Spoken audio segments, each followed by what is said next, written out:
here.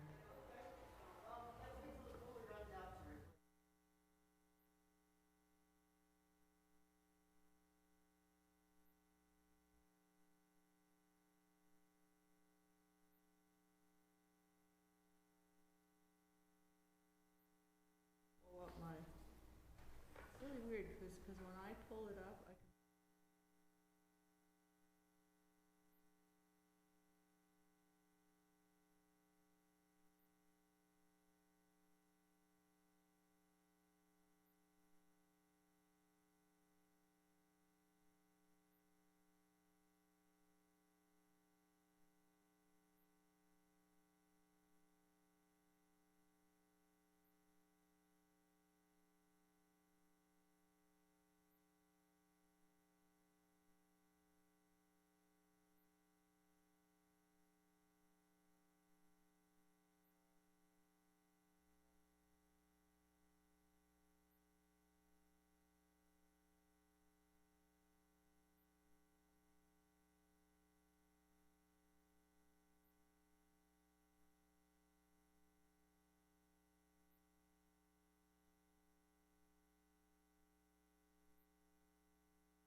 Hey, Susan and James. Hey.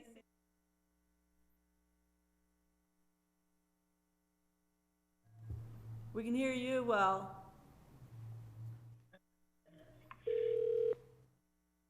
My fancy iPad, that's why. Testing, sound test. Okay, that sounds Testing. good. Thanks.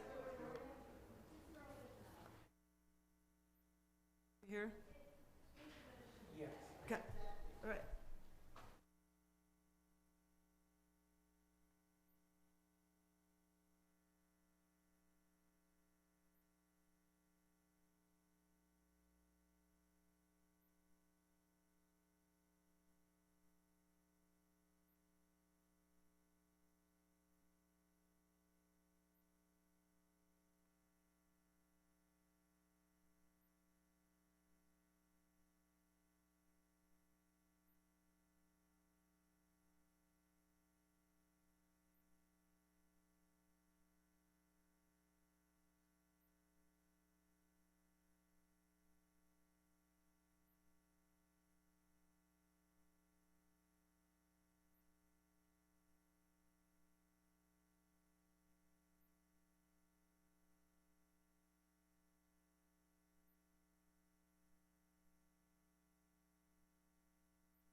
I was gonna.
we're on.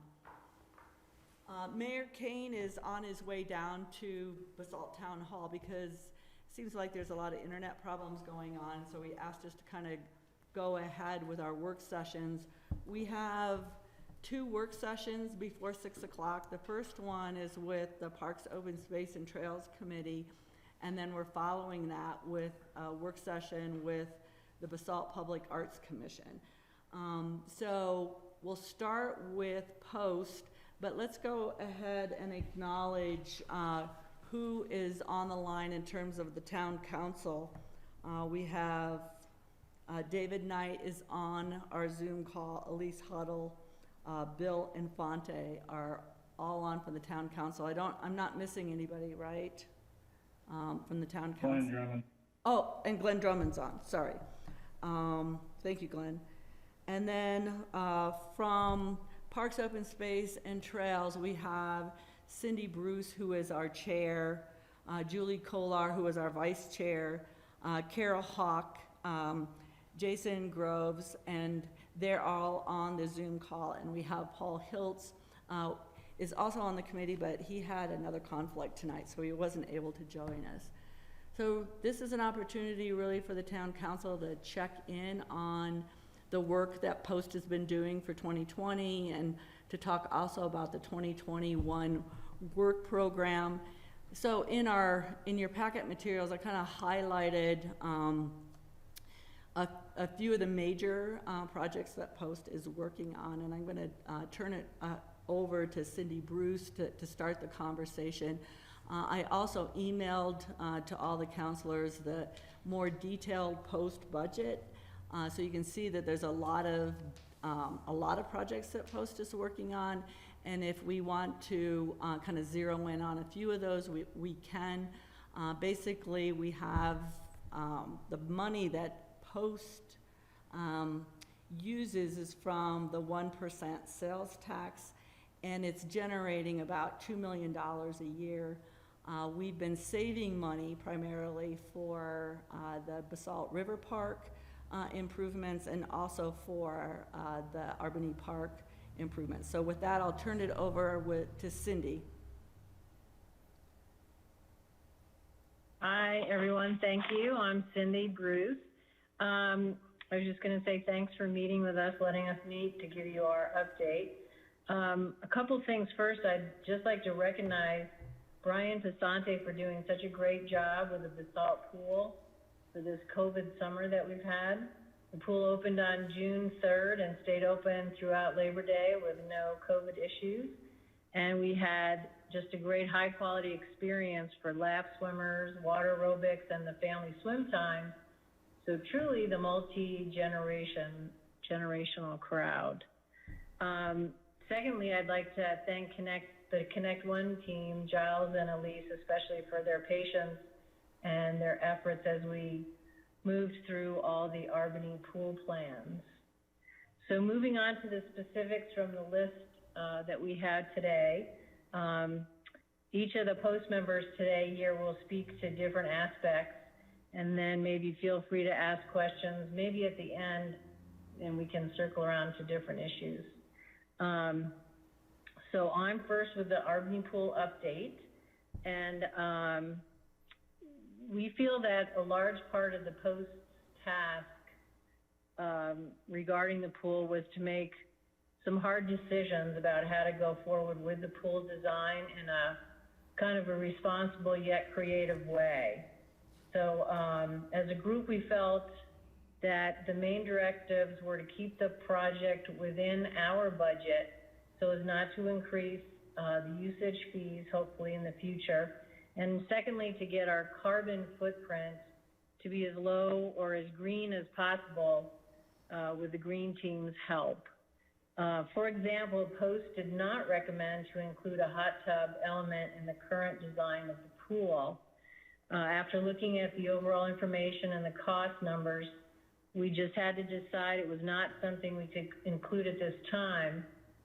Although the pool renovations do not foreclose the hot tub option in the future if the town's goals were to change. And then for the pool, we have completed the water line And then earlier this summer, the ADA lift chair was installed for use in this past summer. So then for the future, after our last very enthusiastic meeting with town council, and hoping to speed up the improvement timeline, hopefully the bids will come back shortly and we can begin with the locker room updates and still get that done in 2020. Keeping the pool open next summer is the goal, and then the other updates being done in the spring and the fall.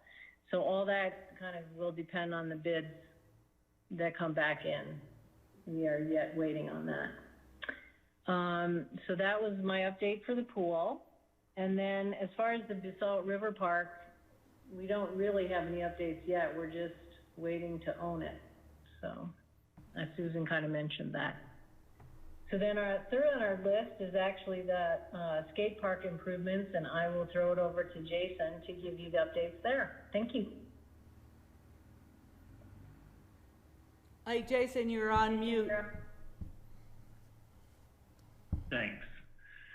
So for Basalt skate park improvements, Brian will chime in and correct me if I misstate anything, but basically there's been some pretty extensive back and forth and surveying with park users and skateboarders in terms of sort of conditions that need addressing in terms of maintenance and decking and safety issues with current structures that are there that have, I believe, have been addressed already, but also improving the features as well long-term, just to sort of help with long-term maintenance of this park and improvements into just increase usability for what we have there. So it's a great park. It gets a lot of rave reviews from the people that use it, and it's important to put some attention to it. So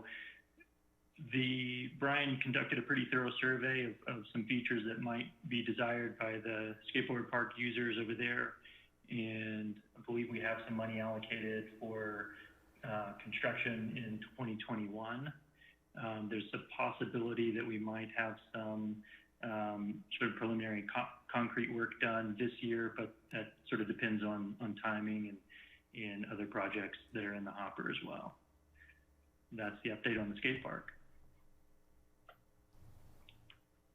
All right, I think I'm next. I have a few topics to cover. I'm Julie. Hi, everybody. Thanks for your time. So just a brief touch on signage and wayfinding. Basically, I think most counselors should remember, or they can refer to the park sign plan that was adopted a couple of years ago, maybe even 3. And we had some pretty extensive preliminary design work done. And as it turns out, a lot of the signs that were proposed in that are quite expensive to fabricate, install, et cetera. So the town is taking a sort of a simplified version so that we can get some key signage in certain parks, basically announcing entrances and exits and really mostly rules, regulations, things that should be abided by. So the materiality and the general overall themes will still be incorporated, but on a simpler scale and a much more affordable one that can be implemented pretty quickly. Additional wayfinding, we always have people saying, we need signs here or there, and we try to address those as appropriately and timely as possible. Some of you know, there was some recent work done on the Swinging Bridge Trail, and I think there's some additional wayfinding that would be helpful there. We've talked about primarily getting people from the parking lots over on the school side to downtown to be able to utilize that little corridor better. Also along Ponderosa Trail, and I'll talk a little bit about that in a minute. I'm just going to jump to corridor plans, and this is a part of the regional planning effort that's been going on, and this is just to say that Post and the town of Basalt would have modest contributions towards some of these larger goals that have been identified in the regional plan. Most of these having to do with addressing heavy traffic, conflict with pedestrians, how to create safer passageways, better signage, This could include, for example, along Willits Lane, some traffic, more traffic-oriented pedestrian safety measures, passable bike lanes, use for rules. Another example would be along the Frying Pan Road, and this is just study widening the shoulders, having consistent shoulder width, and additional safety features around here. Let's see where we can. Things like that. Well, there's a lot of potential conflict between vehicles, cyclists, pedestrians, etc. And then jumping into trails. So we're gonna need audio. There's refining considerations. Let me clean them real quick. RFB, Orange Fork Outdoor Volunteers, together with us and Digital Island Aspen, are currently converting Congress Park. Oh, here, right? Yeah. Oh, because you can. What that means is that it's not just accessibility for, say, We can hear you on there. Julie, just one second. Let's just get maybe Bill situated here, and then just give us one second. Cut off.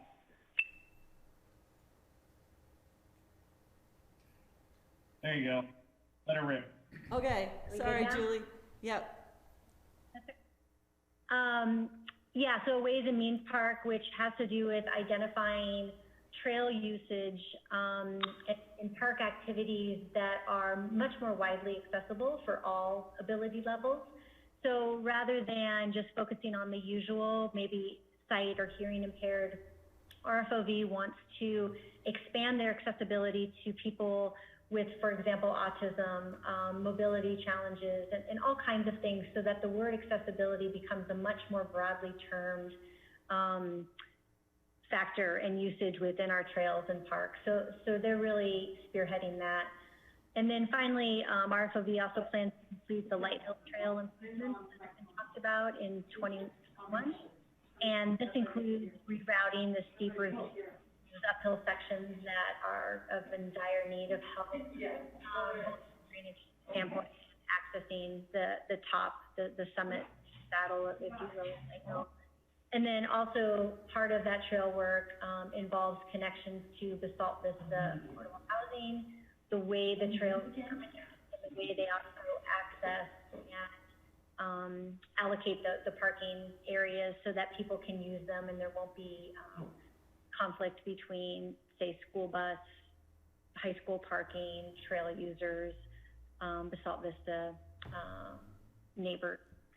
And then, of course, RFOV, they're one of our greatest partners in terms of trails. They seem very committed to be continuing on their work and together with the town to, work on future trails as needed. So we kind of keep an open dialogue with them. They, in fact, attend a lot of our meetings to give us updates and to, collaborate when possible. And that's it for my list. Thank you.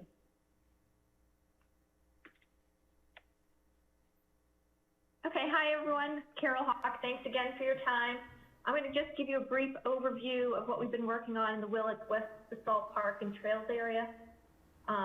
The improvements are being proposed for the boat ramp areas off of Willits Lane to respond to the heavy use and move the rafters off of the Willits Trail. We're looking at adding an area off the trail with either pavers or concrete to stage equipment and not block the Willits Trail. We're replacing a picnic table, improving the pathways to the water and increasing signage, as Julie mentioned, and restriping the parking. Also, with so many citizens at home, we've heard from some that they're looking for more activities for teens, such as a multi-purpose court, and we've added that to our 2021 work plan to see where best to locate one. We hope to make progress with sidewalk and trail connections between the neighborhoods and the bus stops near the Mid-Valley Medical Center and Valley Pines. We're looking into the Robinson Ditch behind Valley Pines to possibly also provide a connection from Willits Lane to Valley Pines and that bus stop.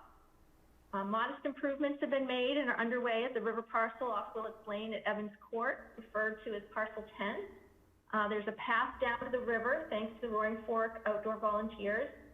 and we provided a small bridge across the ditch and a nice bench down there by the river, working on making the crossing of Willets Lane a little safer. The Reed Street Park between the new Ski-Co building and Stedman is being developed in conjunction with construction on the Stedman building and is required to be completed before the issuance of their certificate of occupancy. It will include a lawn area and trees to provide some shade and various sitting areas for people to dwell. And then the recent addition of the off-leash dog areas has been working really well, and the new signage again will be very helpful. So I think that covers it. So Bill, we just really ran through pretty much the summary of what was in the packet materials and highlighted different aspects of it.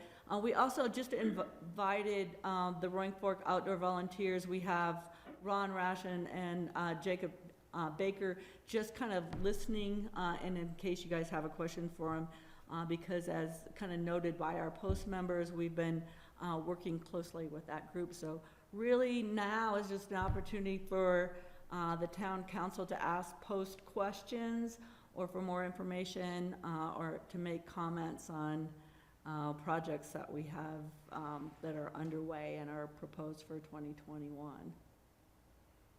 Great. Thanks, Susan. Can you guys hear me okay? Yep. Oh, good. Okay. Having way major serious computer problems here tonight.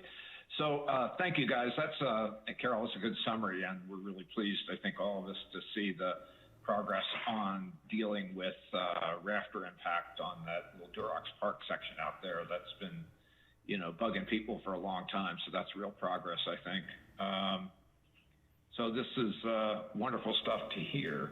I am sorry I joined late. I don't know if we got an update from Ron about the Light Hill Trail kind of schedule and what that's all looking like in terms of, you know, kind of manpower and progress and what to look forward to there. Did we hear on that? Yes, I think so. Ron, did you want to add anything? Okay. The only thing that I would add to it, that the project has gone really well for this summer and into the fall now. We will not be complete on the project this fall. We'll be very close. We'll have a little bit of work left that we will continue into the spring of 2021. But it is an exciting trail reroute, and Jacob and myself, we've been talking about it. We would actually like to, if the weather holds, that in October do another tour of the trail, go out with a number of the council members and other individuals that want to see the trail reroute, to build not only enthusiasm for the trail, but also to take a little bit of pressure off of the Albany-Kittle Trail. Yeah. And that's about the only update I have on it. Jacob, I don't know if you have any other thoughts. No, we're just moving full steam ahead, and we've had participation from youth groups, from civic groups, from individual families, and from group participants.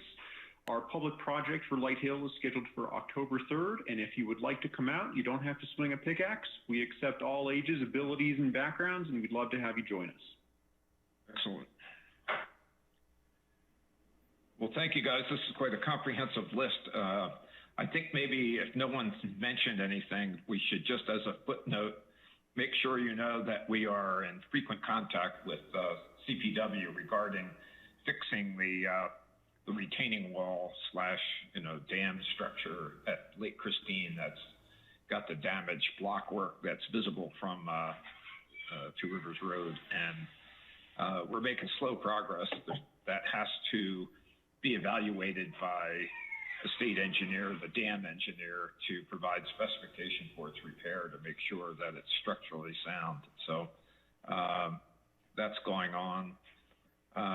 Julie and I met some years ago to talk about resurrecting trail access to Basalt Mountain and the hot topic of possibly even resurrecting pedestrian and mountain bike access to Basalt Mountain. And that's on an agenda for conversation with them. So we may be circling back and recruiting you for help on that one. So that's a great topic. But congratulations on all this. The pool work looks like it's going to be fantastic, and we're making great progress there. And just see if our counselors have any questions, comments to our post committee folks. Hey, Bill, I got one. Yeah. Sorry, I can't, I got here late, but first of all, I really do appreciate what Post has been able to do. I'm really impressed with the Albany pool improvements and that whole process that went along with it. So kudos to all you guys for that. One question I do have is, our overall, kind of trails and parks master plan is getting a little long in the tooth. And I was just wondering, I'm not advocating for it right now. I was just wondering if you guys had any conversations about updating that anytime in the near future or not. Gary, maybe I'll just jump in. We did put that on our 2022 work program for the update. Really, it's recognized in our overall Basalt Master Plan as a need, and it was simply that we thought we had a lot of projects for 2021 to implement, and we didn't put it on, staff didn't put it on, honestly, because we thought that it was a tough thing to take on next year with everything else that's going on. No, I'm just happy that it's on a work plan, but, one of the things, my ulterior motive for that is to really, see the public need and what the public wants for, access to Lake Christine and stuff, because I think what I've heard is there's a lot of people that would love to, have some type of access up there, especially I think COVID kind of, reignited some people's passion or some people's ability to get up there. And I think people have relearned about how cool it could be up there, and trying to work with CPW on access would be really critical for Basalt. But sometimes I want to see what the real need is from the public before, launching into something with CPW. But I'm happy it's on the work plan, so thank you.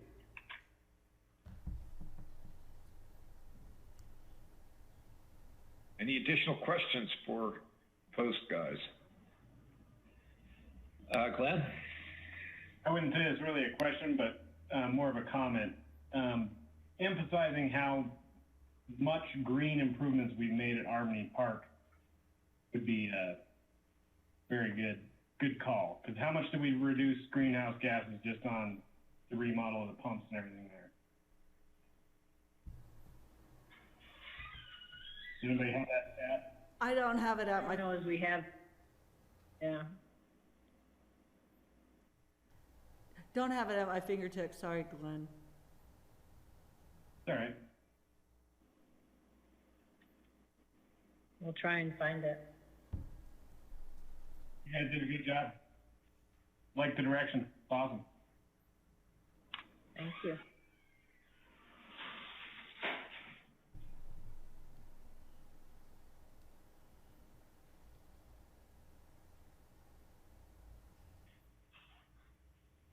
Anybody else?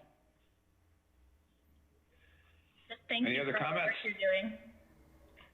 A good update. Thank you very much. Thanks, guys. Okay, you're welcome. So we will move on to our next work session B and talk to BPAC committee if those folks are available enough and ready to go. Thanks, Paul. All right, yeah, I'll start us out for BPAC. I'm Watkins. I work in the planning department. We do have some BPAC members with us. I'm just going to give a brief introduction for anyone who's new on the council or just needs a refresher.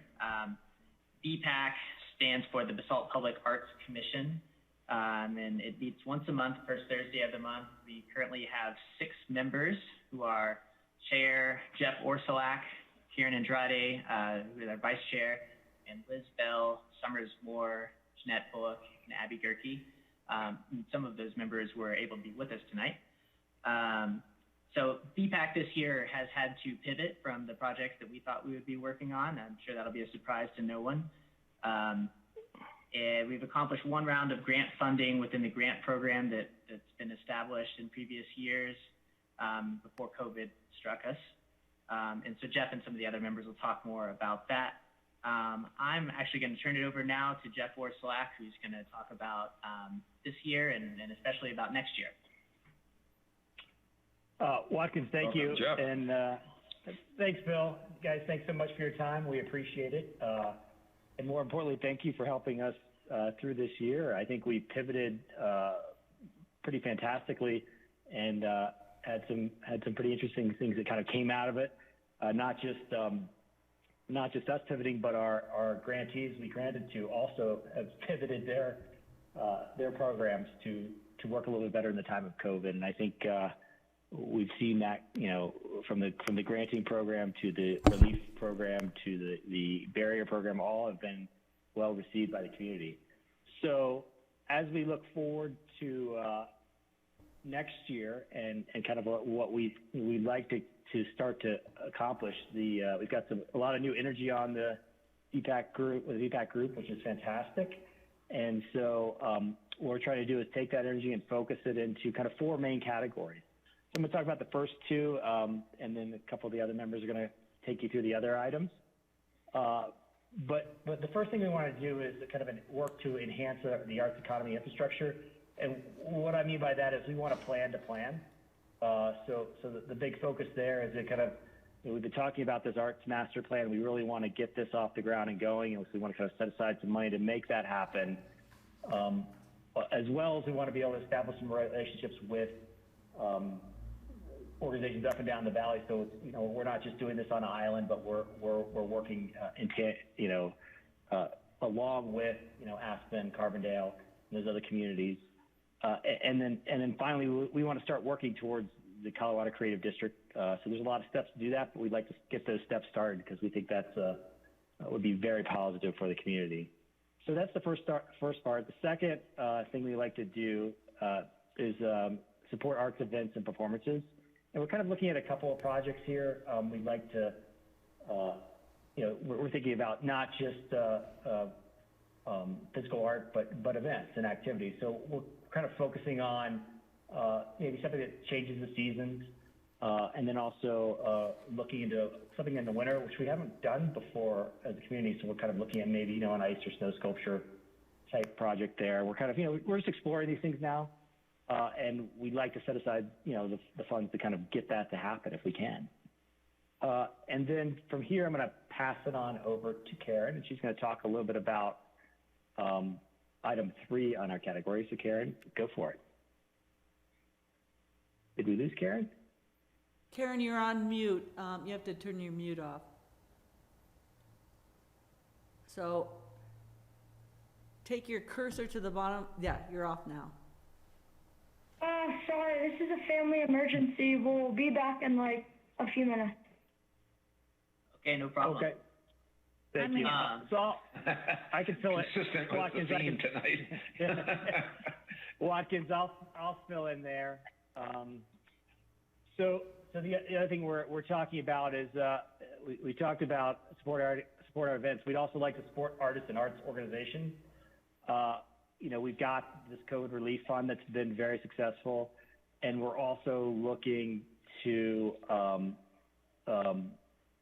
start to kind of engage artist studios as well as galleries through some virtual tours and those kind of things. So we're kind of shaping what those programs might be a little bit, but that would be the third category. And then Summers, can you take us home with our 4th kind of zone we're talking about? You home. Who wants to go there? Anyway, thank you so much. I was tasked with talking to you guys about enhancing the physical art inventory in Basalt. And there's 3 kind of main categories within that. The main one being a grant program, which will hopefully focus on murals this year. We're heavy into them. We believe in them. We don't have enough of them. We'd like to bring that to Basalt. And so that would be kind of our main grant program task for next year, which is kind of exciting. So we look forward to doing that. Also, we'd like to bring about, again, next year, the barrier project, which you've hopefully seen at the restaurants. This year, we had some great applications, and local artists painted the barriers that surround and protect the eaters. So we would like to continue with that. And also the last one on my list, I'm sure there's more things, but speaking to you today, talking about getting connection with the Artway through the bike path, through the town of Basalt, connecting, once again, it's the same thread, connecting with the other towns in this valley and really having a cohesive art, art pattern within all of us. So somehow working through the Artway, the bike path, but just to connect, not being such an island that we are right now, and trying to engage other arts entities. So I hope that helps, and that's what I got. Well, it helps a lot. I think we're all pretty excited about the mural program.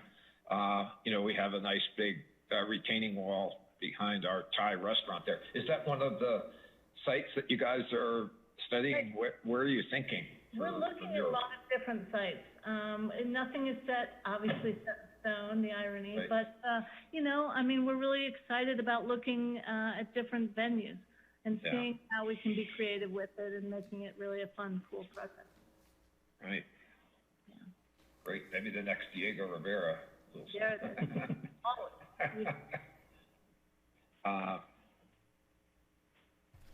So Jeff, we were we're gonna.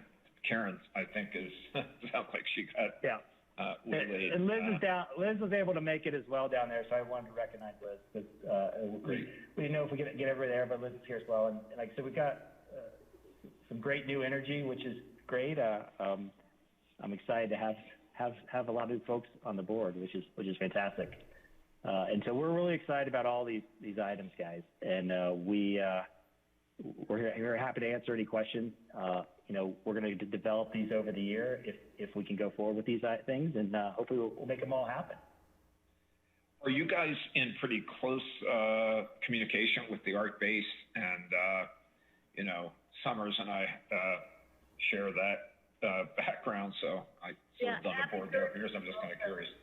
Yeah, Abby Gerke is also, she works at the art base, and she's also a member of EPAC. So we do have a nice inside track. I'm on the board there, obviously. So yeah, it would be, it's important for us to try and reach out and get the art base, get the Basalt entities that are, the larger entities together on the same page and everyone on the same vision to get some, super cool art and get the public involved. Would be great. So the art base was actually an applicant last year, was it? For this year? So for a grant? That's right. They're doing art in the park this summer. Yeah. Yeah. Okay. Yeah. They always apply for great things, and So cool. So what's your grant cycle? Are they going to apply again for this next year for 2021, or what's you? Maybe. Yeah. Yeah. You hope. Yeah. We'll see. So we set aside some money for the granting program, and then I think what we're going to do is try to focus this granting program a little bit on, like we said, a little bit more on murals this time, and kind of getting, the idea is to think about what the theme will be with each time we do these grants, so that we can get the things the community needs and the support the community needs. And so we're hoping to kind of dial it in as a more focused grant this time. Okay. Glenn, you got a question, looks like? Mostly, the one thing, I'm impressed with everything you guys are doing. It's great to see the murals around towns.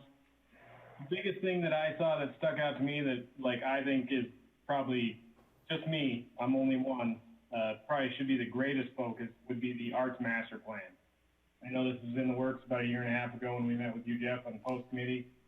And to get that on paper and show the community what truly you guys want to accomplish, I think it's only going to be more powerful going forward, and it's only going to get more community engagement.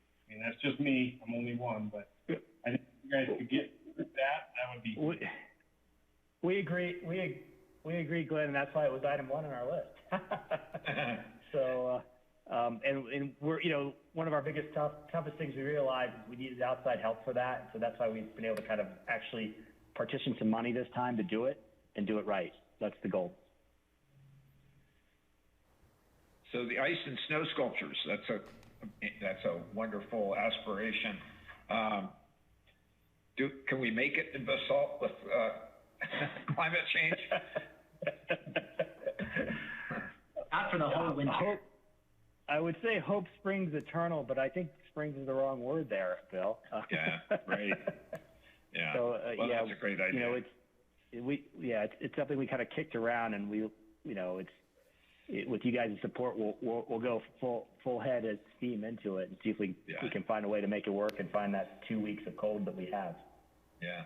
Aspen's been pretty successful in engaging the design firms to come up with ideas and designs, and so I know Harry Teague's office and Design Workshop and CCY, everybody's kind of done their own entries. It's really helped energize that effort. So, and we feel like all those folks that were up there are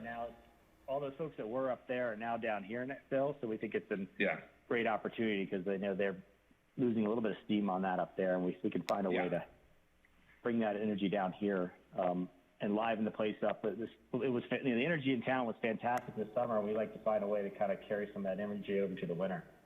Great.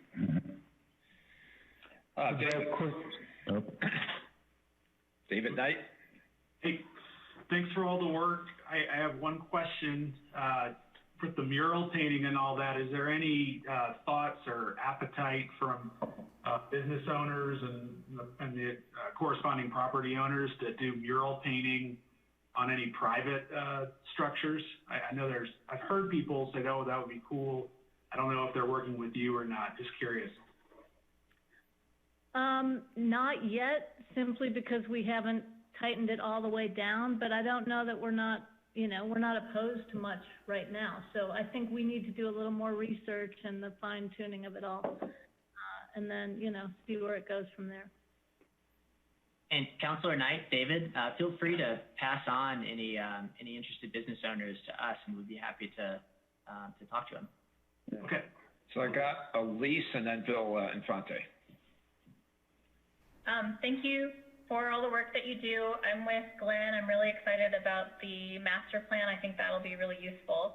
My question is, I'm curious to hear an update on the Modio sculpture, the 5 pieces. We've now had those for 3 years. Full disclosure, I'm ready for something new. Jeff, do you want to take that? Yeah, we're working with them now to move them along. So, we heard that they were kind of thinking about just taking them and discarding them. So we're trying to help them find another home for them, because it's a little unfortunate to just take something and throw it in the trash. So if you hear anything out there, let us know. But we're working with them now to kind of find a solution to where they will go away from here. What would and to add to that, they're actually planned to be taken away this Friday.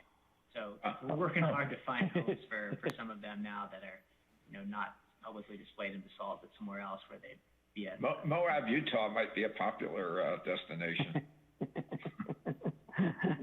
You get my drift.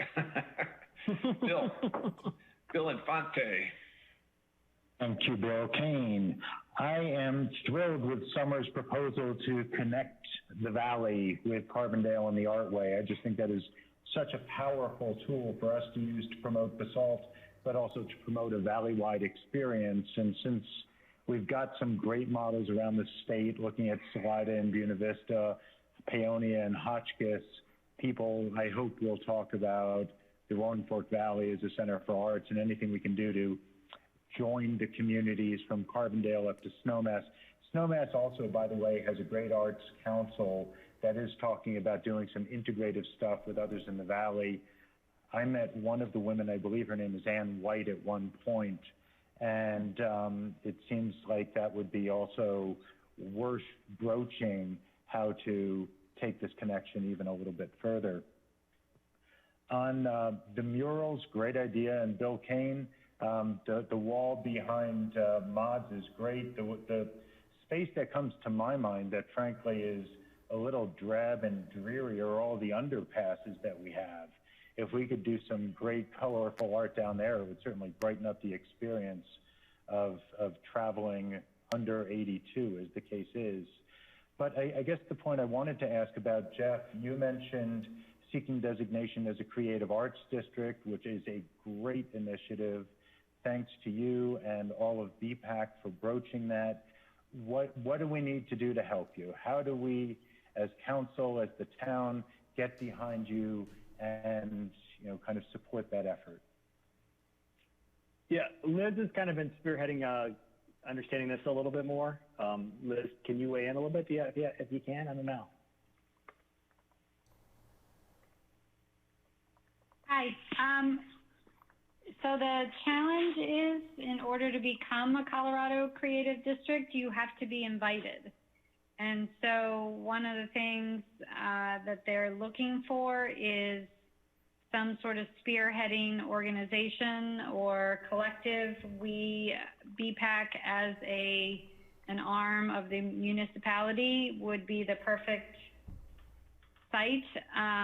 It looks like they have a 2-year cycle, and that we would have this coming year to do the exploration, lay some groundwork, and let them know we're interested. So it would not be a designation that could happen until 2022 anyway. Okay. With application happening in the fall. So we have time to figure that all out, and it looks like we already have, you know, some of the initial groundwork, but a lot of what needs to happen for the creative district is also stuff that would be happening as part of the master plan evaluation and designation. It's inventories and getting people to sit in a room and vision and that kind of stuff. So as far as I know, nothing now from the town except, you know, sort of permission and maybe some, you know, opportunity to spend a little money in exploration of this. Well, I would certainly give you all of my support, and I hope Bill Kane, is this something that needs more guidance, or is BPAC's recommendation sufficient for the town and staff to get on board and do what we can, which at this point doesn't sound significant, although I know it's a long and somewhat arduous process. But I think it's well worthwhile, given the amount of money that's generated by the arts, given that Takal is up and out of the ground already. We've got a real anchor to trumpet about our town, and whatever we can do, I would love to be able to support you. Yeah. Well, all good comments. I mean, we've got Takal, as you said, Takal, then the Basalt Public Arts Council, Art Base. So we have a lot of energy here, and you know, this organization can play a big role in bringing these entities together and making sure we're leveraging our dollars in the best way we can. And I think that's all happening. You know, it would be good to look at our budget, which is coming up, and focus on that a little bit more, just make sure that these guys are getting what they need. Mm-hmm. Can I add one more thing? Yeah, Liz, I think, was up. It appears to me, at least from looking at the website, that the vision behind the creative district is using the arts to help generate economic prosperity and, you know, interest. And so one of the things that I'm not yet sure about is if we match from a needs standpoint what their vision is. But if you get approved, there is $10,000 or so from them that comes with this designation in the first year. So they're designating, giving you the signage, putting you on the map, but also giving a little seed money to help you move forward. So if they are interested in working with us and inviting us to apply, there may be some return on investment as well. Good comment. Okay, any further discussion with our BPAC board? Summers, did you have your hand up? Okay. You just bid on a new painting. Great. Well, thank you guys. This is all exciting stuff, and we really appreciate your efforts and all you do for the town, and really looking forward to the murals. It could be great fun. Great. Thank you. Thank you, guys. Thanks. We appreciate it. Okay, with that, guys, we are at a quick council break. We are at 5:55. We're going to resume in a little over 5 minutes to call for our regular meeting. So you got 6 minutes, so you might want to use it to your best advantage. Thank you.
Good evening and welcome to the regular council meeting, Town of Basalt, for September 22nd, 2020.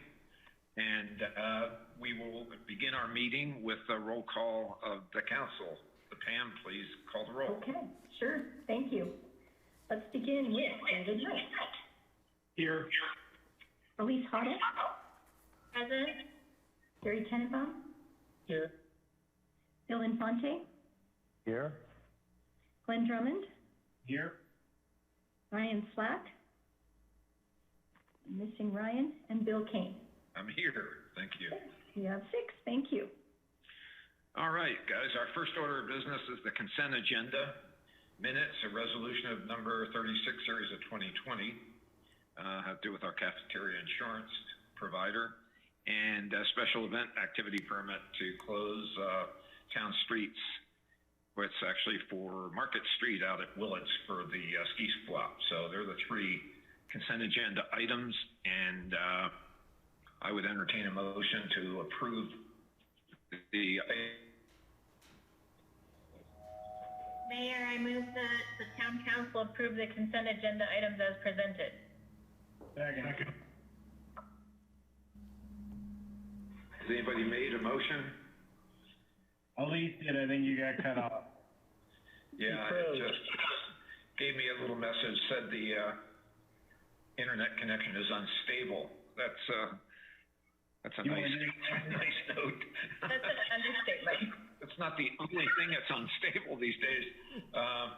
So was there a motion to approve consent? Elise, do you want to redo it? Yes. Mayor, I move that the town council approve the consent agenda items as presented. Second. Is that a second? Second. Okay, Glenn, thank you. Moved and seconded. All those in favor? Aye. Pam? Aye. Sorry, Aye. I have to call the roll for that. Oh, you have to call the roll? Okay, go ahead, Pam. You're muted, Pam. I'm sorry, I guess I was confused. I don't realize that we had to do a roll call for the consent agenda. Okay. All right, let's begin with Bill Infante. Yes. Thank you. Bill Kane. Yes. Thank you. Elise Hoddle. Yes. Thank you, Elise. Gary Tenenbaum. Yes. Thank you. Glenn Drummond. Yes. And David Knight. Yes. Thank you. Motion carries. David seconded that motion. Not Glenn. All right, thank you. Next order of business is a call to the public to see if people would like to come and address the council with public comments. So for those viewing tonight, please limit your comments to 3 minutes and address your comments directly to the mayor. Identify yourself by name and address when making comments. Comments should be courteous, civil, and constructive. Town council will make no decision, not take action, except to direct the town manager. So we will begin a little waiting period here to see if people would like to call in and address the council for any item. And just a yeah, I've got the stop clock going, and just as a reminder, you can email planning@basalt.net or text 970-987-7010 with your name and your phone number, and then we will call you. And I started the clock for 1.5 minutes when you were talking. Ready, so we will stand by here.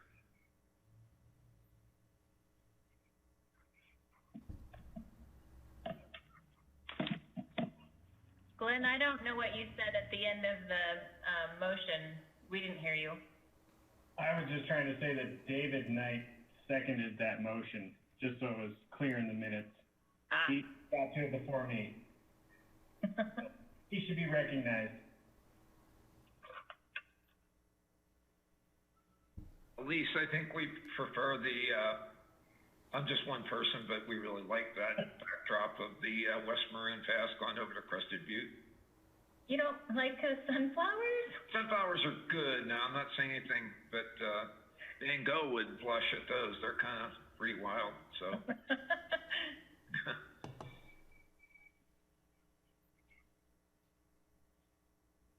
They're good and everything. So. There you go. Our timer is stopped, and I do not have any emails, and we have no text messages, so I don't believe we have anybody that wants to speak during this time. Okay, thank you. Then that concludes the public comment period. Our next order of business is comments from the mayor, council reports and comments. So floor is open for comments or reports from individual council members.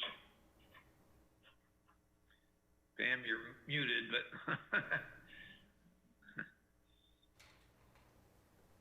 Here, I'll go. So this would just be notes from the Basalt Emergency Management Committee meeting on 9/10/2020. Some of these are a little outdated. I won't go over those, but contact tracing app for Eagle County Risk Meter is pretty much been adopted by the state. Granted, they changed it a little bit, so there's, I think, a few different stages, and you're already seeing that in effect. The Christine Bernskar looking at reevaluating the status. They're also looking at funding it, the rain gauges through 2021, so that we can determine whether or not that's going to affect us in any not good way. Positive news, we will be getting a new ladder truck delivered hopefully by the end of the month for Basalt. Yeah. Mike Bosley is retiring from Eagle County Sheriff's Department as of October 2nd. He is the undersheriff. Currently, I don't believe there has been another undersheriff appointed.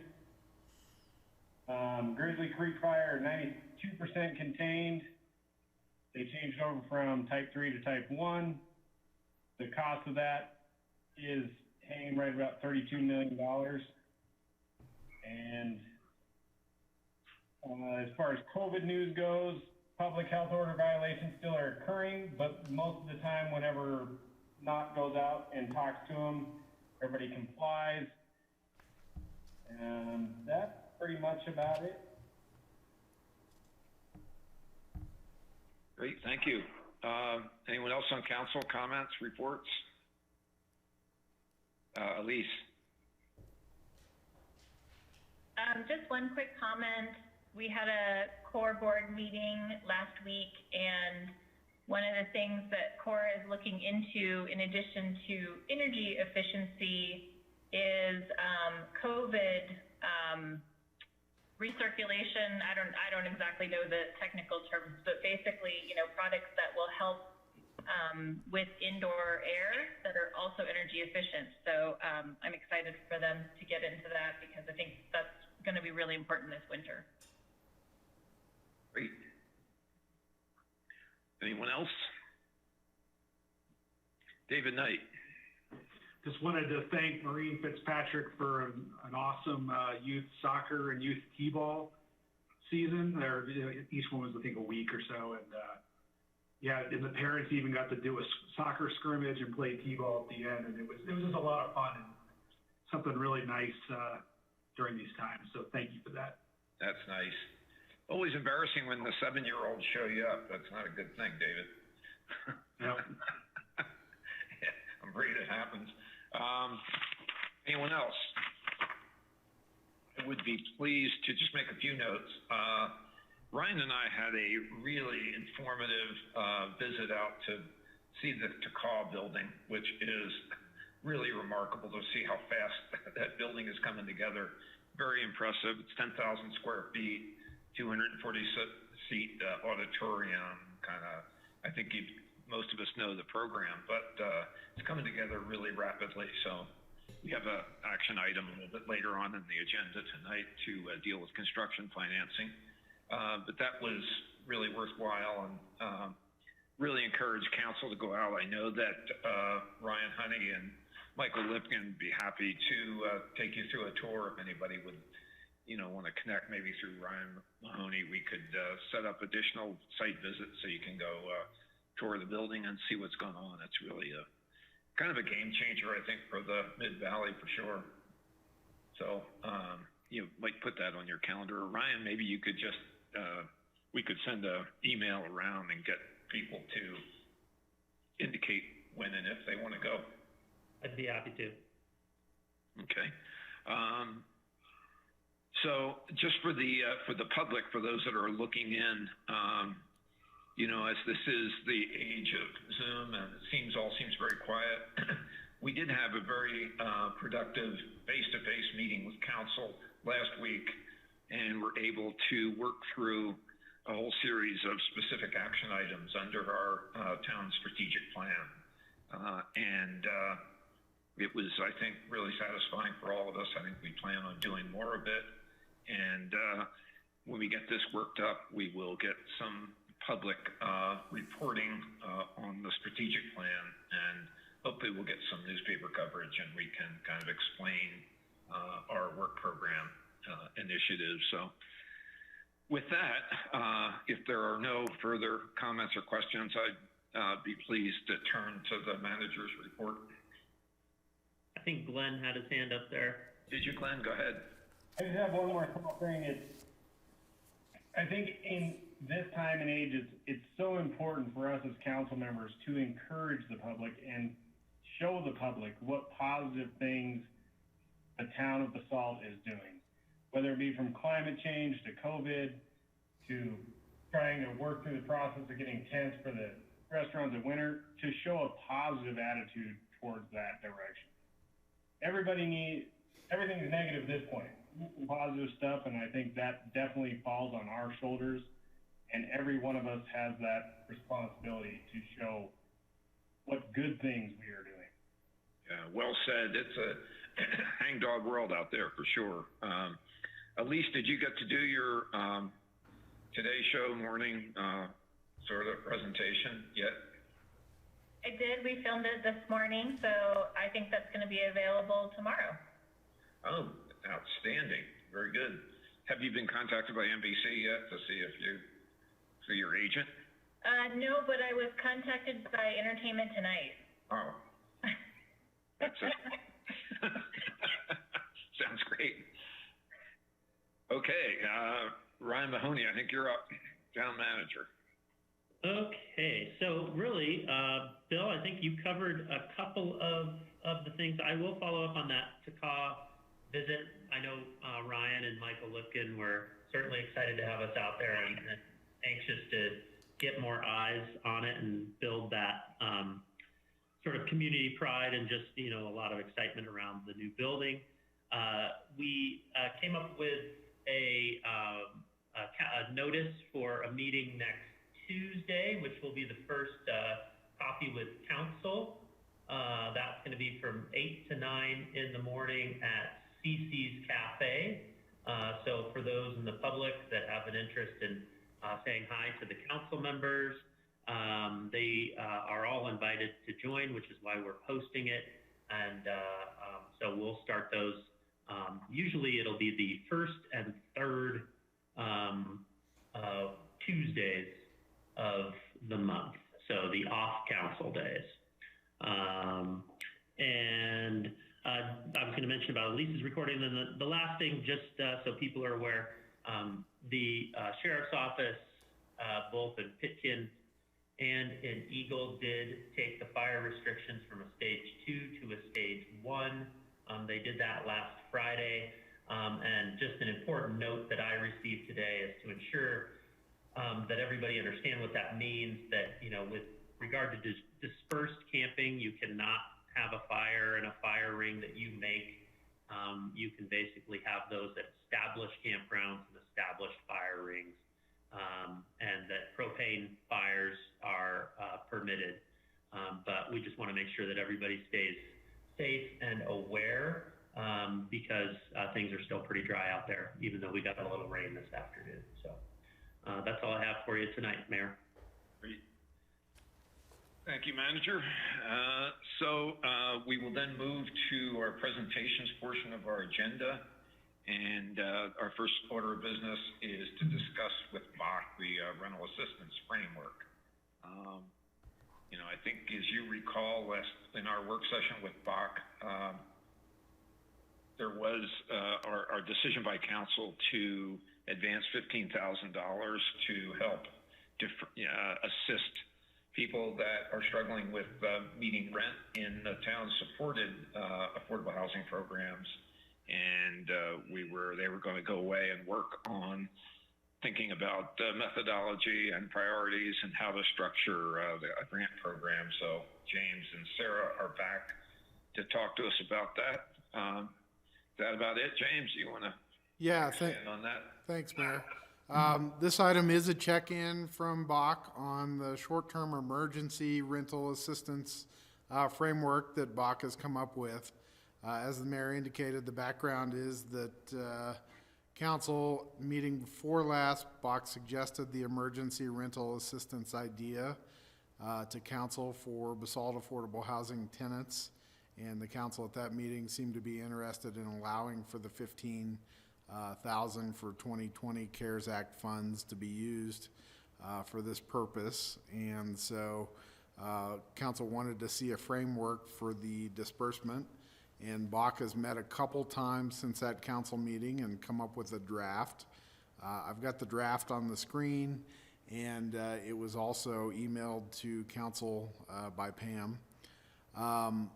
The Bach's program goal was essentially for 2020 was to provide emergency assistance funding to get individuals and families of Basalt affordable housing through the year 2020 without them being behind in rent payments, so that they could avoid getting evicted when eviction moratorium is lifted at the end of the year, potentially.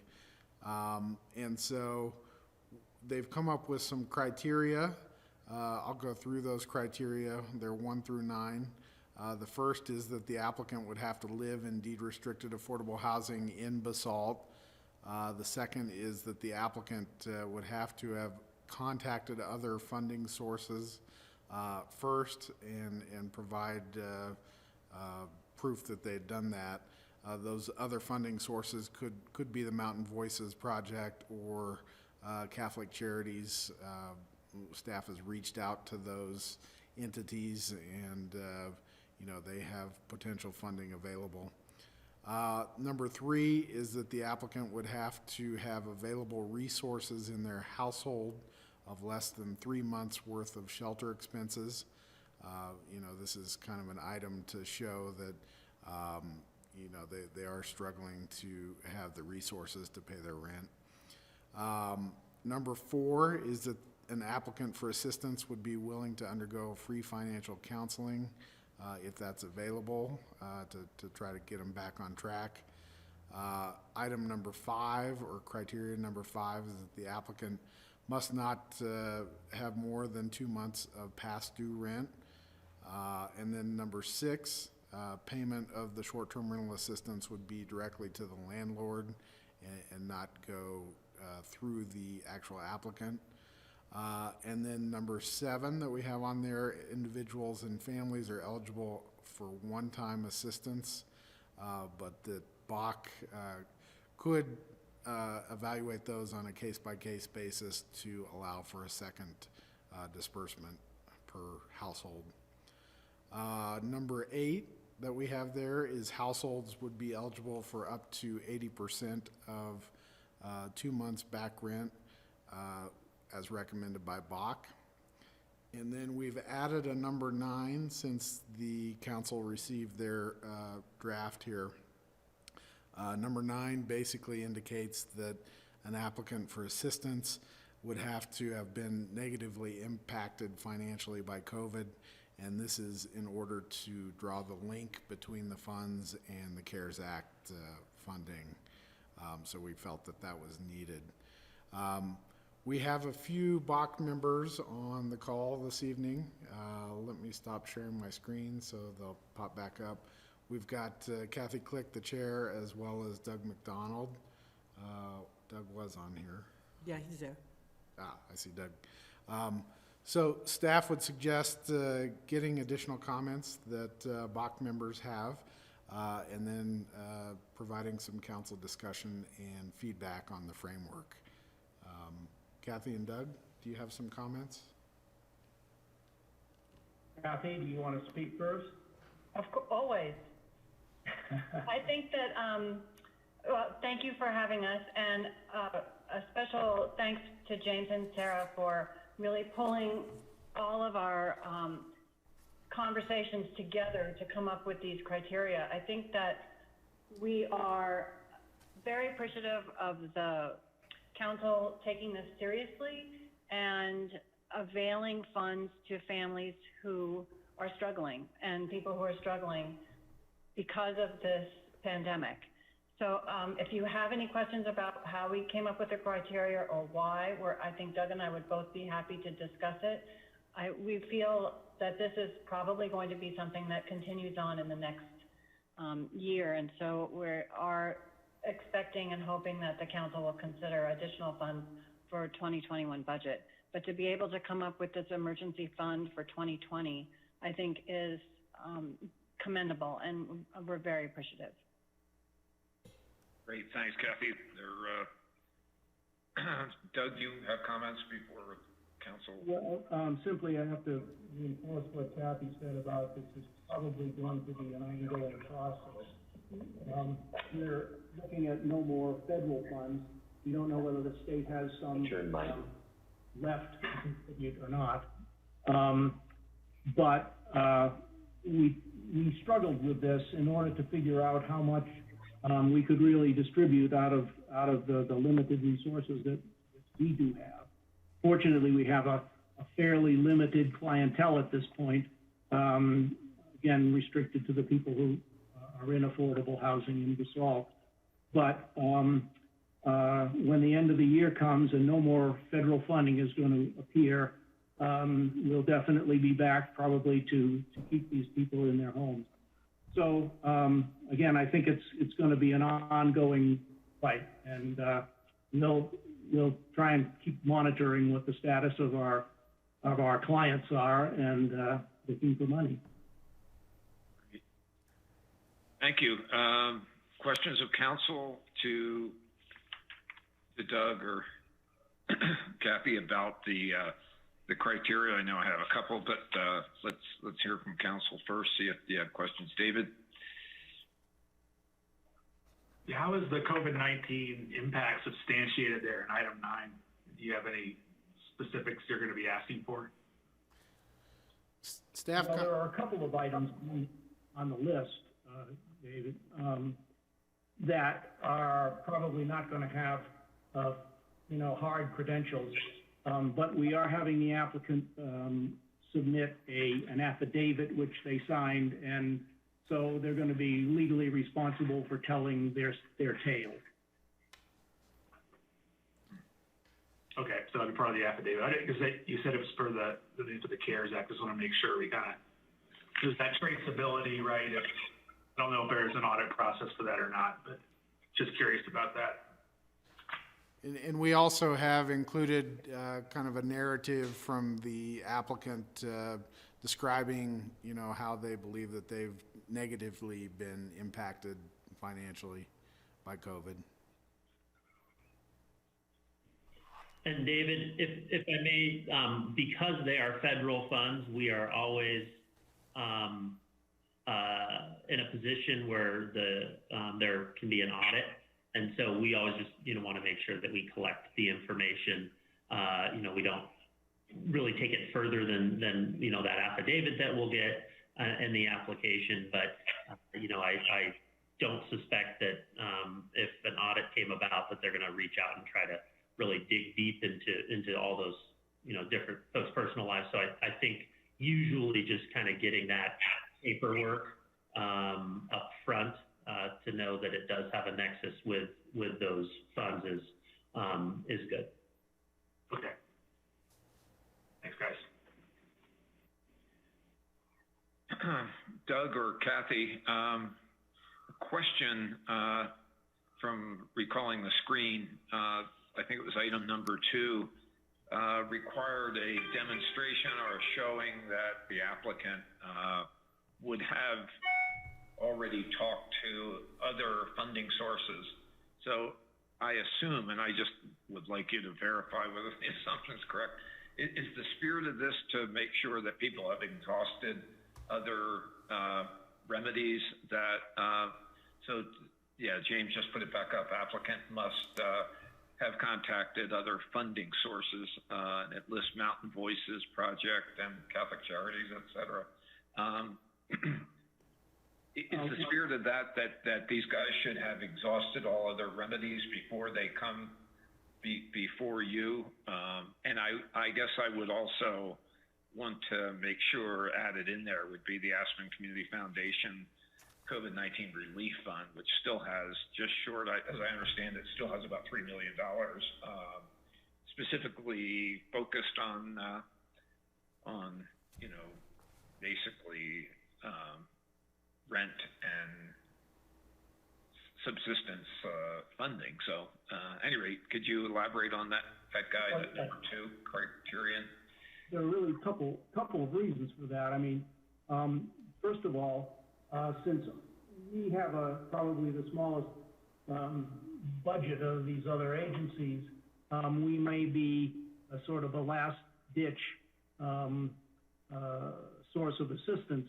And if we can have other, wealthier sources step in and help us, then we would like to, give them a chance. Yeah. Now, one of the sources that we're hoping to get in gear with a little bit later is the Mountain Voices Project, who have a plan to do a 1/3, 1/3, 1/3 split among landlord, tenant, and another funding source. That funding source could be, they're talking about lining up lenders, but that funding source could be us. And so it's not like they exhaust everything before they get to us, but we want to know that they're trying, and if they are involved with these other people, we may be the last dollar into the pot. Gotcha.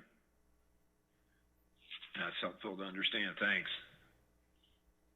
Hey, Doug, this is David again. I see on James's on the screen here, there are 6 items, in the middle section. So that would have answered my question. Sorry for not seeing that there. I didn't see that in the one that was mailed out. Yeah, that was an addition today. Sorry, Bill. Yeah. Could you go back to the gallery view so we can see people? Great. Thank you.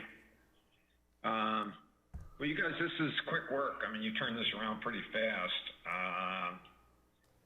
When do you think you're going to be open for business for this grant program or rental assistance program? Well, we would be making recommendations to the town council. We're not empowered with making grants. So I think as soon as there is affirmation from the council that we can go ahead with these and you're satisfied with the criteria and the information requested, that we can publicize it and see what happens. Yeah, okay.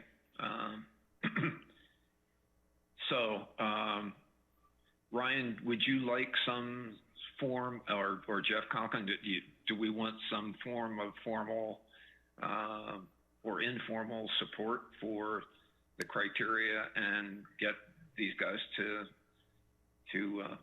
start considering applications for rental assistance? Are there additional steps that we think are necessary, or how do you want to go about this? Mr. Mayor, I do think there needs to be some action to approve this framework, but Ryan, is this going to get wrapped up into our later agenda item on how the CARES Act funding would be spent? Okay.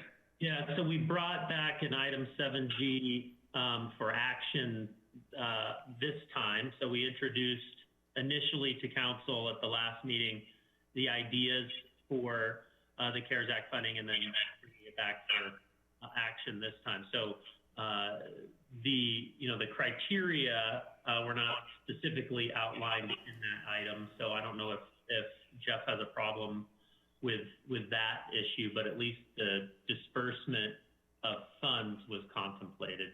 So what do you think, Jeff?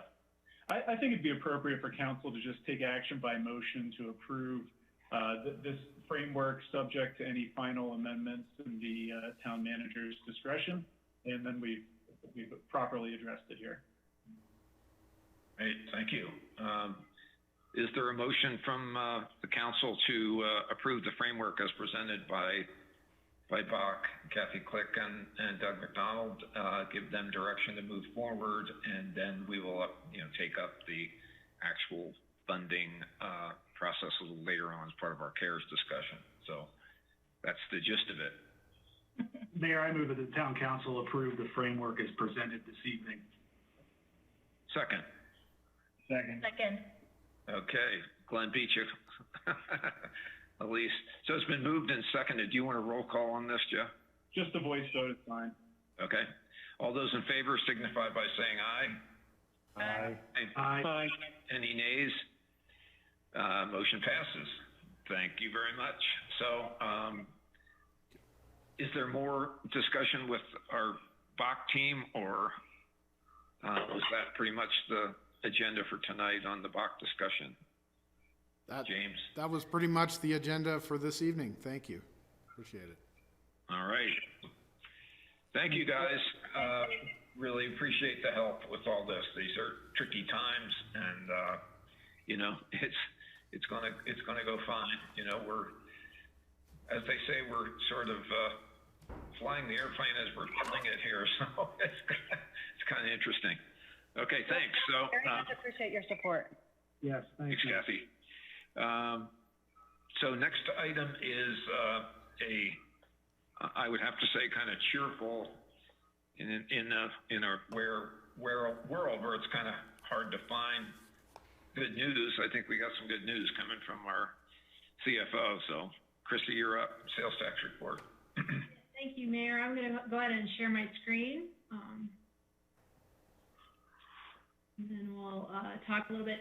This actually, I wasn't planning to spend a lot of time on this, but we're going to be talking a lot about budget in the ensuing weeks.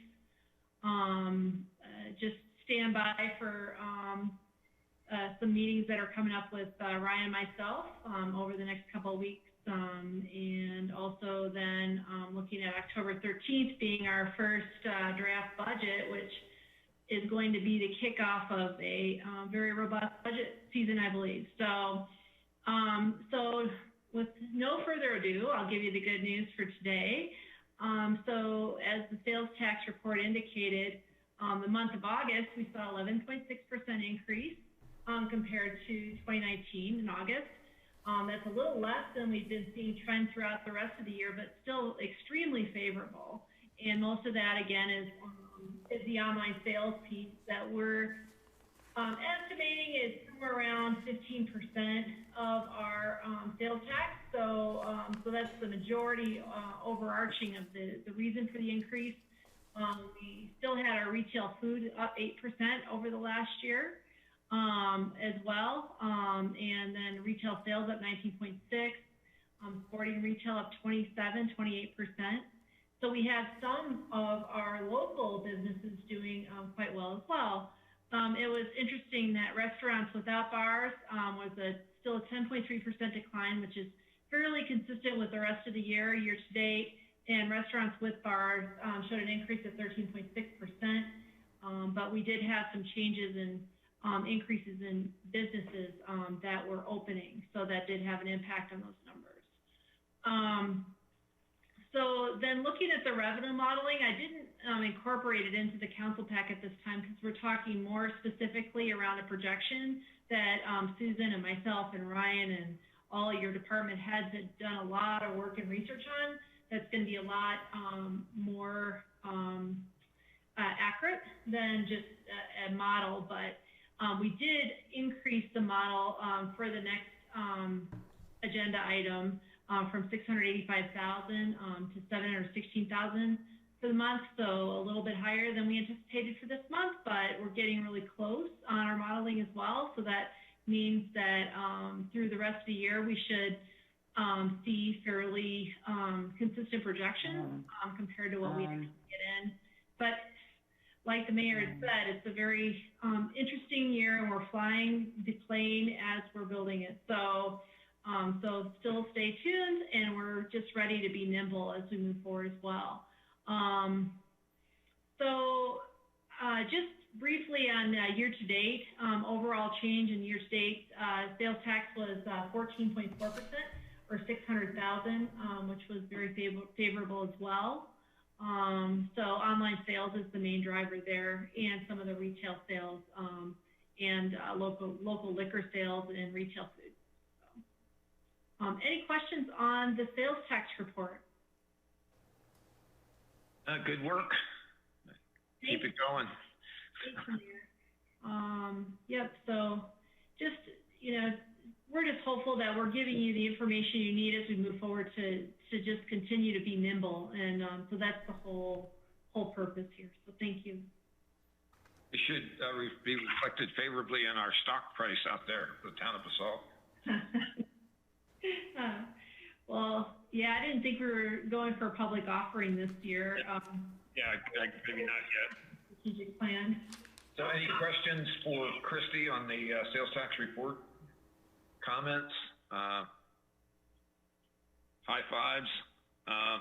Yeah, it's thank you. It's really obviously a valuable and important information. And I think, probably speaking for the council, this is kind of an embarrassment of riches, really. I mean, we're doing great in a sea of anxiety and uncertainty, and so I just hope that the public understands that we take this seriously.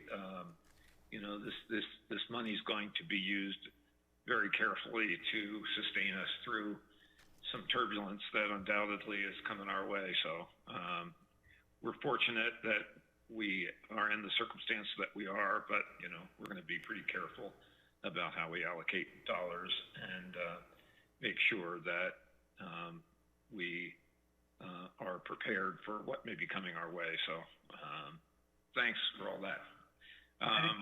A publicly acknowledged high five. Oh. Thank you, John. I appreciate that. So if there are no further questions, then we're moved to Christy stays up. We're going to discuss the budget revenue estimate. Yeah, so this is where it starts to get exciting as we start to talk about our ensuing budget year. And it's going to be an interesting one because as we have additional revenues, as well, we have a lot of growth in the town too that requires some thinking around how we prioritize those needs. So I think you're gonna find an interesting twist on this year's budget with all of the building that's going on over in the town and how we continue to grow and what we're looking at doing. A great example of that is looking at the Public Works facility, which is of course a growth issue as much as it is a deferred maintenance issue from the past. So there's a couple of things going on there, but yeah, that's just one example of a definite need that had been put off for a long time in the town. So it's going to be interesting to balance that. But for now, revenues. The first thing I wanted to note, and that's why I put this up front in the cover letter here, but I just want to star and highlight this. The general fund 2021 revenues are looking to increase by $736,000, but there's some parts of that are not recurring. They're one time, and I'm going to explain quickly to the public and council why it's important to break out your recurring revenues from your one-time revenues. Your recurring revenues are what you can use for your operational costs, such as salaries and software costs that continue year after year after year. You want to make sure that your operations are able to sustain themselves, and that's why you want to break this down a little further than just looking at a total number. Secondly, there's other parts of this in here that are truly financing proceeds, and that's just pretty much a pass-through on our budget. So without taking that into account, you would think, wow, we've got all this extra money, but it doesn't. I mean, it's favorable, and I'm grateful for that, but it's not $736,000 in recurring operations favorable. So just basically, to break that down, we have a dump truck that we're looking at purchasing next year. We just delayed that because of the COVID uncertainty into the next year's budget. that we have to show as financing proceeds in our revenue. Then secondly, we have building permit fees above the norm, mostly Stedman Clinic. So, I mean, that's going to be well over $600,000 for next year, and we're not going to track at that rate throughout time. So we just want to keep that at about a $350,000 rate as recurring for right now for our building permits into the future. And then there's a one-time grant of $35,000 in the budget, and then which is of course an in and out. And then the other operational, which is your recurring increase, is what we were just talking about, is $174,000. So that's the addition that we're anticipating in the budget right now, based upon all our assumptions. That's going to show that revenue is going to continue. So so that's a very important number to remember there. Okay. The one thing, as far as council, I mean, obviously we'll have lots of conversations around the budget, but the most important part is we're planning to look at really is our sales tax number. We anticipate our sales tax to come in around 12% over budget for 2020. Right now, as I just presented in the prior presentation, it's looking at 14.4% year to date. So 12% is a slight decline from that, which kind of tracks with what we saw in our August trend. So that's a pretty reasonable assumption given everything we know right now, but we'll have to continue to be nimble. But what we were looking at doing for 2021 is budgeting 6% lower than that 12% increase in projection for 2020. So 6% below our 2020 projection. The reasons why we want to look at doing something like that is, number one, is what the mayor was just discussing.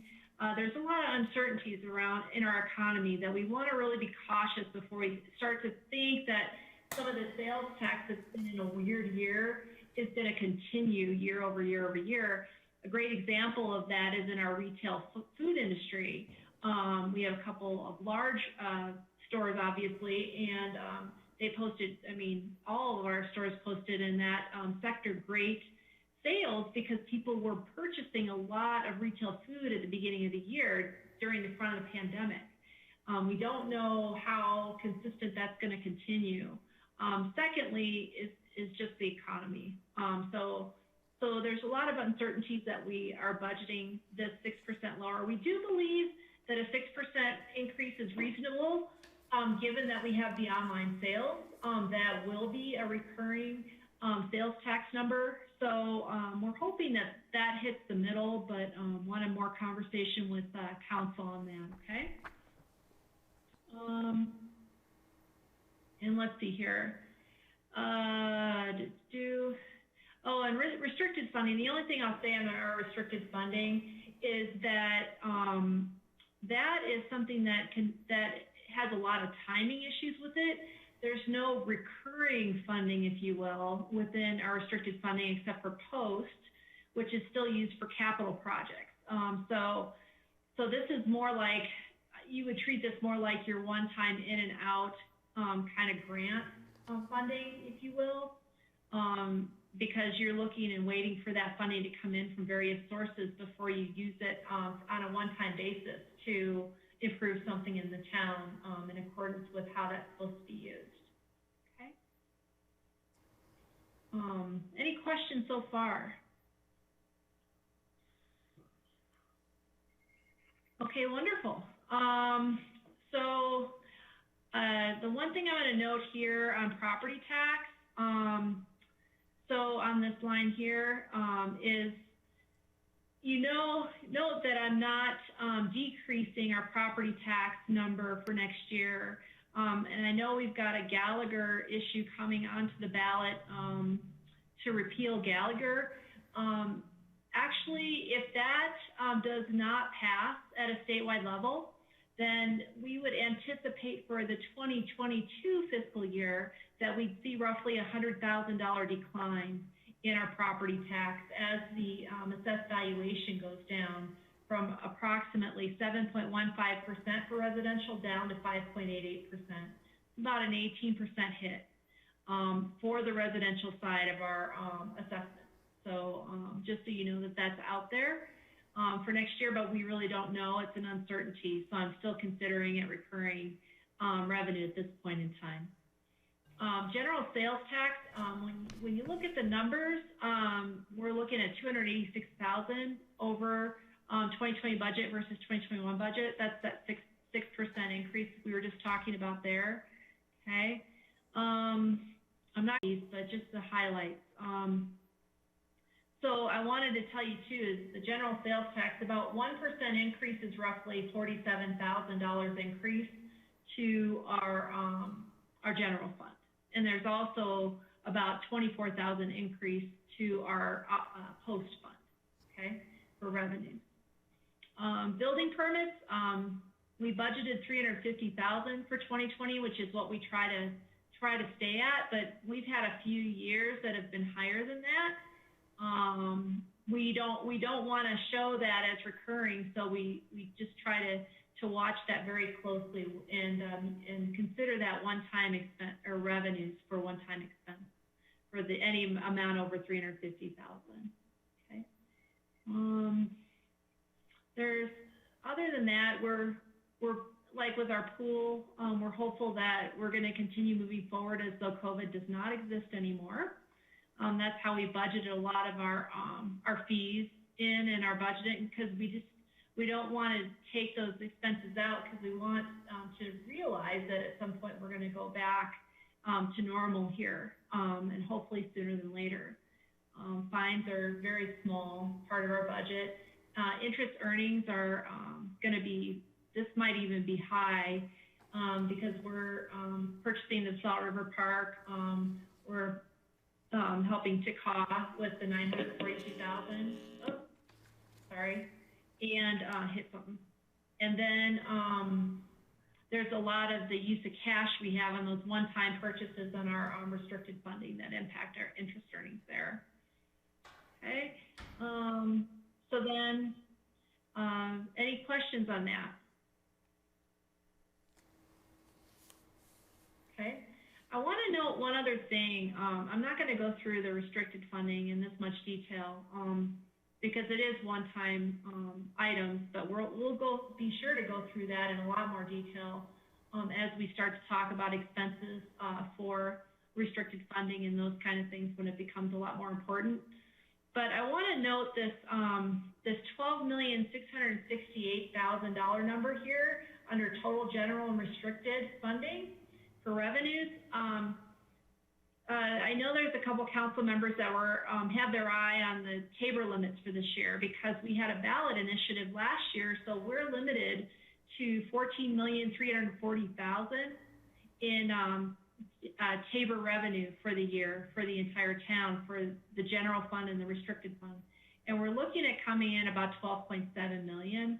So you can see we're way below that, and that's thanks to a lot of work from our legal counsel and from staff, from Susan, Ryan, in retooling some revenues for developer contributions and other things, so that we can make sure that we have quite a margin to make sure we just don't come anywhere close to that limitation.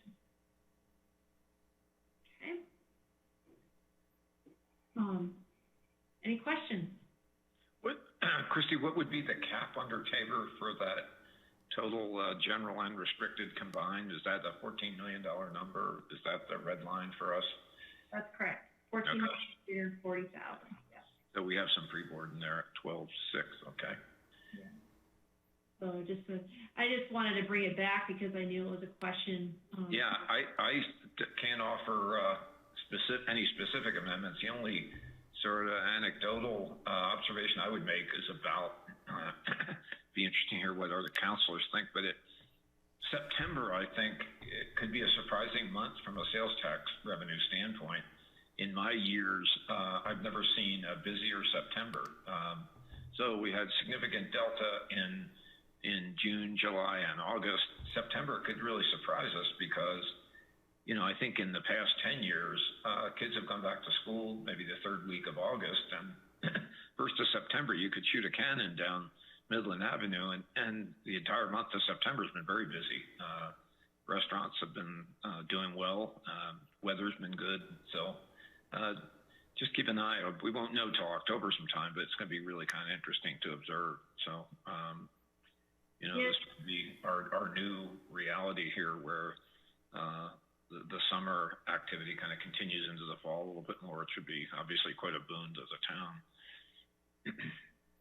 Yes, and just an interesting note is the August sales tax are 1 month behind.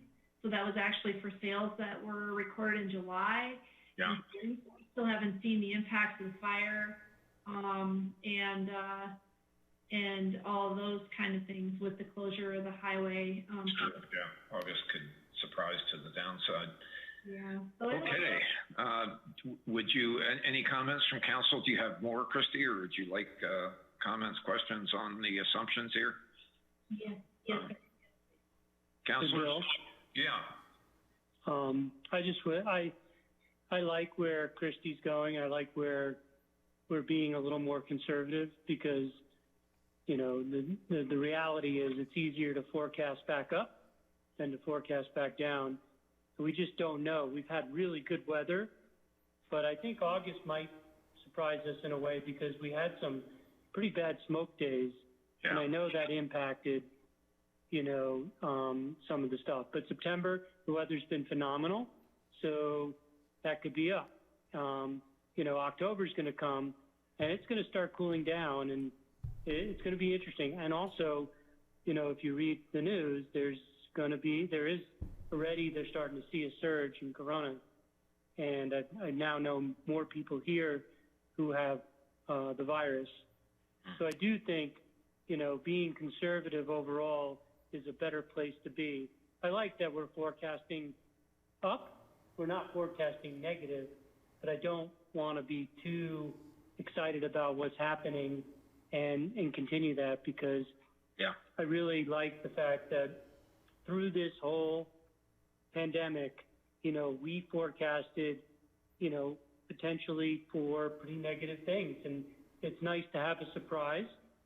I just don't know if that's magically going to just continue. And I know there's still going to be some businesses that are hurting, and I still want to see us, as we move along, when we start looking at Basalt Bucks and other things, I still want to look at, how to really help boost. I love the fact that we're doing the Bach thing for rental assistance, but I do want to see how we can continue to help, because I do believe, not many people are really going to want to sit outside. And I think if there's a surge in coronavirus, not many people are going to want to sit inside.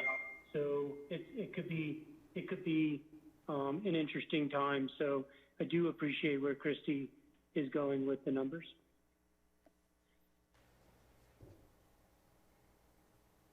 Thank you. Additional comments from council? All right, Christy, thank you very much. Thanks, Gary, for the contribution. So with that, we will turn to our council actions portion of the agenda. First up is a public hearing, first reading of ordinance number 18, series of 2020, an ordinance of the Town Council, Town of Basalt, Colorado, to reinstate and amend the approvals associated with ordinance number 6, series of 2018, granting site plan and special review approvals for the property at 11 Durox Lane, Basalt. Sarah? Hi, thank you, Mr. Mayor. Sorry, that's quite a mouthful of a title there. Looks like Red Cunningham is joining us also. I see him on there. Exactly. I was just about to introduce Mr. Cunningham. He is the applicant as well as the owner of 11 Durox. As you mentioned, this is the first reading of ordinance number 18, requesting the reinstatement and amendment of the special review and site plan approval that was granted by council through ordinance 6, 2018. I'm going to do a quick screen share, if you don't mind. Get a brief presentation here. Okay, does everybody see that? Yep. Slideshow, if I can do it that way. Here we go. Okay. So just to orient everyone to the location of the property, it's this Triangular shaped parcel. It's along Willits Lane. You would be heading north this way towards Willits Town Center. This is located, it's lot 4, sorry, of the Basalt Industrial Park, right at the edge of the industrial park area. It's zoned industrial PUD, and it's the home to Mr. Cunningham's business, which is Helpers Disaster Restoration. This is what's currently on the lot. It's currently improved with 2 single-story buildings. There's one primary building, the larger building, that is the business, and the second is a storage shed that's associated with the business. In 2018, council granted site plan and special use approvals that would allow 3 residential units to be constructed above that primary building on the site of the 2nd floor, as well as the addition of 275 square feet of commercial storage space that would be added to that primary building. This is the 2018 approved site plan. The site plan was approved with 7 parking spaces associated with the industrial use on the site that are accessed from the existing gate onto Durox, as well as 6 residential parking spaces. And those residential parking spaces are at the rear of the site, and those were to be accessed through lot 3. They're actually on the site, but accessed through the neighboring lot 3 to the north. Unfortunately, there's a change of heart with the neighbor, and Mr. Cunningham was unable to complete that access agreement, prior to the site plan being recorded. So that 2018 approval required the site plan to be recorded within 180 days of the approval. The applicant knew he was unable to complete that access agreement. He needed to rework the site plan, and so ultimately the site plan was not recorded, which is why we're asking for that reinstatement portion of the request tonight. The applicant has returned with a new site plan in 2020. All of the parking is on the site, does not require any access agreement to contain the parking on the site. There are the 6 parking spaces associated with the residential use accessed directly off of Durox Lane. And there are 5 parking spaces down here associated with the industrial use. And you'll notice there was 2 parking spaces for the industrial use that were dropped between this 2018 site plan that had these 2 up towards the top of the property and between this 2020 site plan. That brings us into how parking is calculated for on-site parking, and it's calculated per use. The residential use is calculated per bedroom, with 1 bedroom unit generating 1.5 spaces, rounded up to 2 to create an actual space, so 2 parking spaces. And a 2-bedroom unit also requires 2 parking spaces. So the residential unit, or the residential use is accommodated by those 6 parking spaces between the 2018 and 2020 plan. Now, the industrial use, the parking is calculated based on floor area. And so per the code calculation, the industrial use will require 5 spaces. And so those have been accommodated at the front of the site. In the 2018 plan, there was room for 2 additional parking spaces on site. So the applicant and his team just kind of decided to go ahead and throw in those 2 additional parking spaces up there to the north of the site near that primary building. And that's how it was approved. Staff is supportive of the new location for the residential parking spaces, but wants to ensure that those spaces are really used for that residential use as intended. So staff has drafted some conditions that would require that use to be the parking spaces only to be used by the residential use. They will be signed. They would be assigned to each individual unit, delineated with wheel stripes, wheel stops as well as striping. And it would also include a condition that the parking spaces would not be able to store non-operational vehicles for any length of time. So to enhance the pedestrian experience on the site, staff has recommended that the applicant provide a protected pedestrian pathway that extends from the rear of the site in this area adjacent to the stairway to that upper story residential use. It would go through that existing fence by way of a new gate to that pocket park, existing pocket park beyond. Here's to show you where it would roughly come out somewhere in this area. And it would continue on to the Willits Trail that begins just north of the stop sign. We believe this would really enhance that tenant experience on the site, as well as it would provide some protection from the industrial traffic by being protected by way of a fence or some kind of low wall that would prevent vehicles from being able to interfere with that pathway. Staff did discuss whether or not to require the applicant to install a sidewalk along Durox Lane adjacent to the residential parking. However, if you see this Google image here, you'd see where the sidewalk would ultimately end here at Willits Lane, and that would just really give a user nowhere to go at this point. There's not a crosswalk here, so they'd either be crossing potentially busy street over to the Willits Trail or headed up towards that stop sign where they could access the Willits Trail. So ultimately, we decided that the safer route would be to provide that pedestrian pathway through the site that takes you along to that Willits Trail. The applicant is interested in providing some updates to the building's facades, and these are some of the renderings that council saw in the approval, the 2018 approval. The staff has created a condition that the architecture should remain consistent with what was seen in the 2018 approval. Please note that the parking down here is not what would be proposed with the 2020. This was the 2018 parking. So there's an image associated with that, but essentially the architecture would be remaining the same. So staff has solicited comments from referral agencies, and these are largely consistent with those that were received in 2018. A couple additions include Mid-Valley Metro District has asked the applicant to work with them to verify that the current line that services that property is adequate to service 3 additional residential units. And the fire district voiced support of the new site plan and the parking configuration, as well as the pedestrian trail through the site. I also want to note that the applicant in 2018 was required to complete a water agreement that was associated with allowing the town to use water supplied by the applicant to water that pocket park that's adjacent to Mr. Cunningham's site. And that agreement has been completed and recorded with Eagle County, and that was done back in 2018.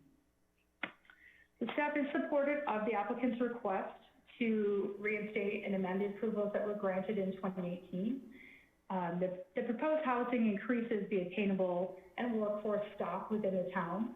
Staff finds this to be an appropriate use of infill down the edge of the industrial area and along an established pedestrian path. It has close proximity to employment centers, and it adds to the diversity of the town's housing. Staff is also supportive of the amendments made to the site plan and appreciates the parking being fully within the site. This matter went before the P&Z at the last meeting, and it was ultimately approved by a vote. The recommendation was approved for council by a vote of 6-1. So at this point, I would recommend that the council hear from the applicant and ask any questions that staff and the applicant may have, and then this is a public hearing, so recommend opening it up to public comment. And ultimately, staff does recommend approval of the ordinance upon first reading and to set the second reading for the date on October 13th. So that I will stop sharing the screen and send it over to Red if you'd like to include anything. No, again, Sarah, you pretty much covered everything very thoroughly. Sometimes looking at it from up above on that to see how that would access that trail, sometimes I feel like that's a better way to see it than looking at it from the street view. But again, you covered everything very well. I'll answer any questions you guys might have. Any questions of council of Sarah or Red Cunningham? Applicant.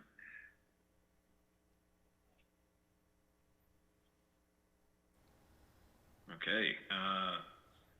we don't have questions. I have one minor curiosity. The staff originally recommended a sidewalk and then reconsidered because it really posed some safety hazards apparently.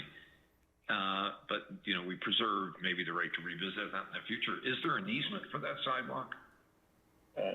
Well, I'll let Sarah answer that, but what it came down to, Bill, was it's kind of a sidewalk to nowhere if you put it there. The way that they came up with the back walkway of getting on to the existing path is where there's already a three-way stop sign and an existing crosswalk. So that kind of gets you to the place you want to be, as opposed to bringing you out to the front of the building and going the long way around the barn, so to speak. Yeah. Okay, that sounds fine. Mm-hmm. I do not believe that there is an existing easement. Susan, if I am misspeaking, please let me know, but you're talking about between the property and Durox. Is that correct? Yeah, I thought it looked like he originally had a long Durox lane there. Yeah, that was something that was considered. It seemed a bit onerous to put that also on this applicant. But no, I don't believe that there is an easement in place there. Okay. Questions, comments, council? Hearing none. Oh, Glenn has his hand up. Sorry. I know that it appeared in the, reading previous review of this, that Red was not opposed to having people under 16 years of age, and it was more of a staff issue. And I understand the park placement, younger kids couldn't go there, but is this putting too much restriction on this particular? Is there anything wrong with having kids there? I know where it's at and its location and everything, but I also know that within that neighborhood, you have plenty of other, like Park Place townhomes is 3 blocks away, 4 blocks away. No restriction on young kids. Just curious. More of a question. Did you want me to respond to that, Glenn? Yeah, go ahead, Sarah. I do know that is within the land use code, that is a part of it within the industrial portion of the code. So if that's something that council wants to consider a change on, we can have that discussion for sure. We also have built into that original approval that Chuck would be able to do considerations if there's, sometimes people's circumstances change. I mean, we could envision, somebody there with partial custody or something of that nature. And so it is built in where Chef would have some weigh in on that and look at it on a case-by-case basis.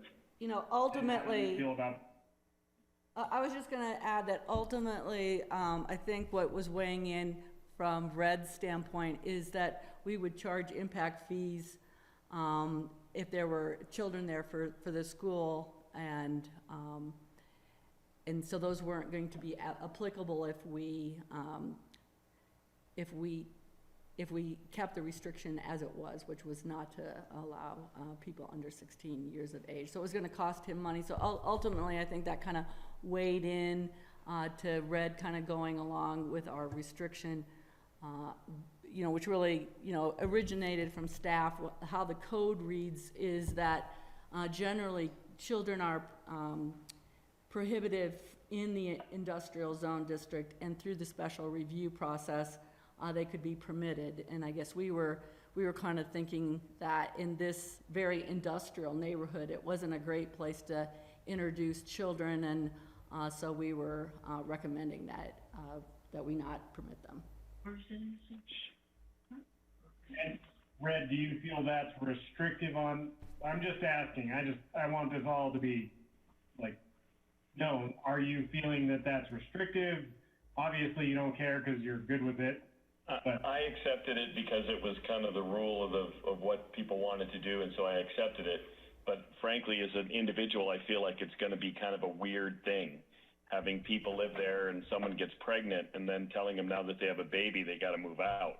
Or somebody meets somebody and they want to get married and they were going to move in there and the person has a child and you can't tell them they're not welcome. I just find it's going to lead to some weird things.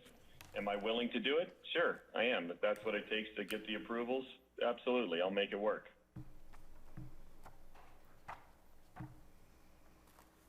Gary? Yeah, I remember talking about this a couple of years ago, and you know, it's a tough one, and it's kind of funny when you go back and reread, you know, the P&Z's discussion on this, and then I kind of remember where we were at. My question is for you know, if we did want to reinstate the kids, Red, you're comfortable with reinstating the school fees, right? Of course, but I'm game either way. The fees, you're kind of a zero-sum game. I think it opens up to more people, and if I have an employee that has a kid and I want to give him housing, the thought I'd have to tell him no would be kind of weird.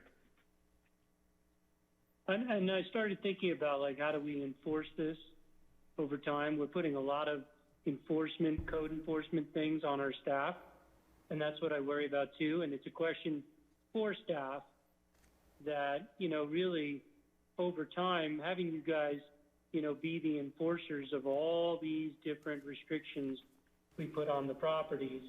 You know, at the time, I definitely supported no kids there, but, you know, with, you know, rethinking this, because looking at all the other applications that we have approved with restrictions in it, I just don't know how staff can keep track of this and really enforce this. And then I know as soon as Red has an employee that magically has kids, because that's what we do as humans, and are we going to really, you know, as a council, want to kick those people out? So that's why I'm rethinking it now.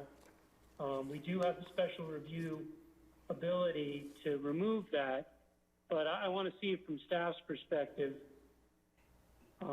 where they feel on this if we did go the way of allowing kids to be there, and to answer the question on all these restrictions we're putting on everything.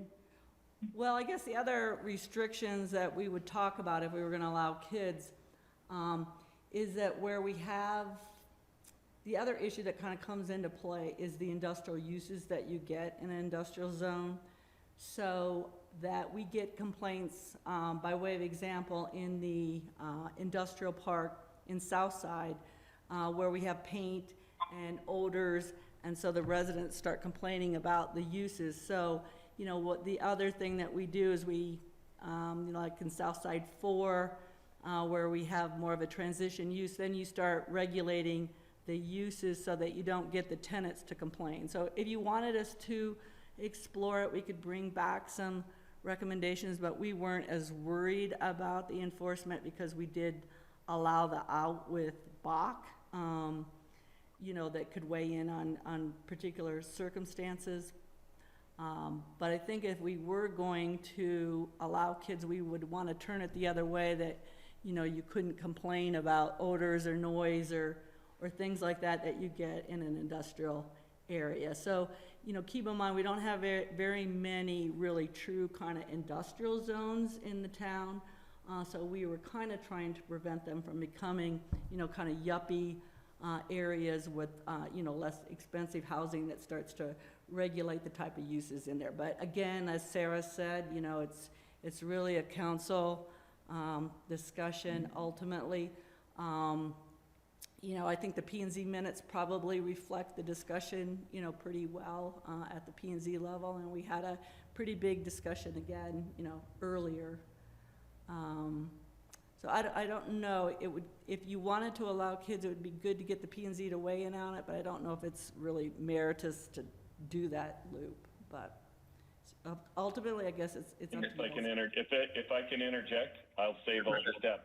I'm happy with where it's at 16. Under 16 is not allowed. Glenn, I appreciate you bringing it up because it's worthy of discussion, but I would tell you that I'm happy right where it's at, and I'll accept it, and with my blessing. I think, like, my biggest point is, are we adhering to the master plan? Are we making sure we have that, you know, we have infill, we have places that are for employees of families, you know, are we doing our duty to make sure that we're providing the best possible housing going forward? You know, because I mean, under 16, I get it. I live in Valley Pines. I'm not 3 blocks from where you're at, Red. Right. And kids are allowed to have here. You know, I smell the whatever the hell you call it, every time the distillery is cooking up their little barley and everything, all that. Does anybody complain here? No. I just wanted it to be out there for discussion. I have no feeling one way or another. I don't have kids, but other council members do have kids, and they might have a point of view on it. Hey, thank you.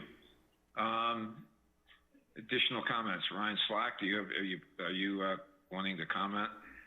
Yeah, I would just say I agree with what Glenn's bringing up, and I don't want to hinder him from starting if I feel like that's what Red's worried about, but I would like to consider what Glenn brought up. I mean, I know that area very well too, and you know, I think people, when they think of kids under 16, that kids are going to be running around nonstop, and there's plenty of other places that they can go play, like Glenn said, within 2 to 3 blocks from there. And, you know, if there's people there, whether it's kids or not, that's not a very high industrial zone of that section. You know, maybe you'll get deliveries for the hardware store, but, you know, there's not a lot of garages in that area. Yeah. On that corner. So if it comes to where we can approve and allow that in second reading, we address the age gap, you know, I don't want to slow him down, but I do agree with that. Yeah. Let me ask point of order here. This is a public hearing, so would this be an appropriate time for us to hear from the public? Let's do that, Susan. So I started the clock. Just a reminder to email planning@basalt.net or text 970-987-7010 with your name and your phone number. At the first, in 2018, we had minor comments regarding the irrigation, which we incorporated into the approval. And in 2020, we did not get any public at the P&Z meeting. And before the meeting, we didn't get any additional comments that anybody wanted to speak at the meeting. And we have some time left on our clock. Okay, I will open the public hearing for ordinance number 18, 2020, and let the record show the public hearing was opened at 7:23. And technically, I've been running the clock for about a minute before then, but. Yeah.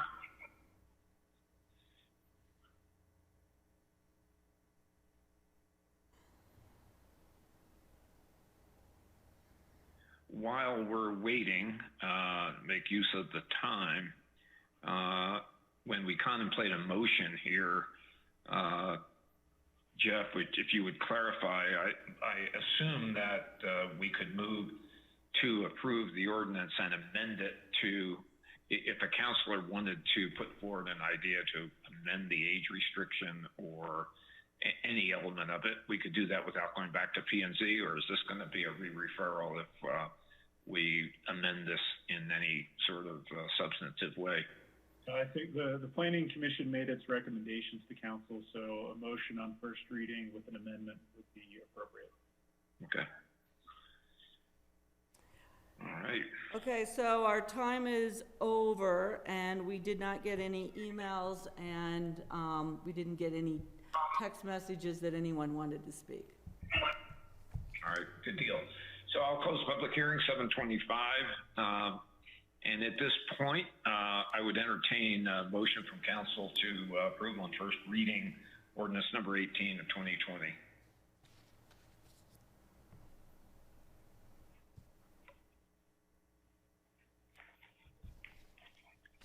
I'm happy to make the ordinance, and I'm gonna, in my ordinance, I am gonna, I'm gonna say that,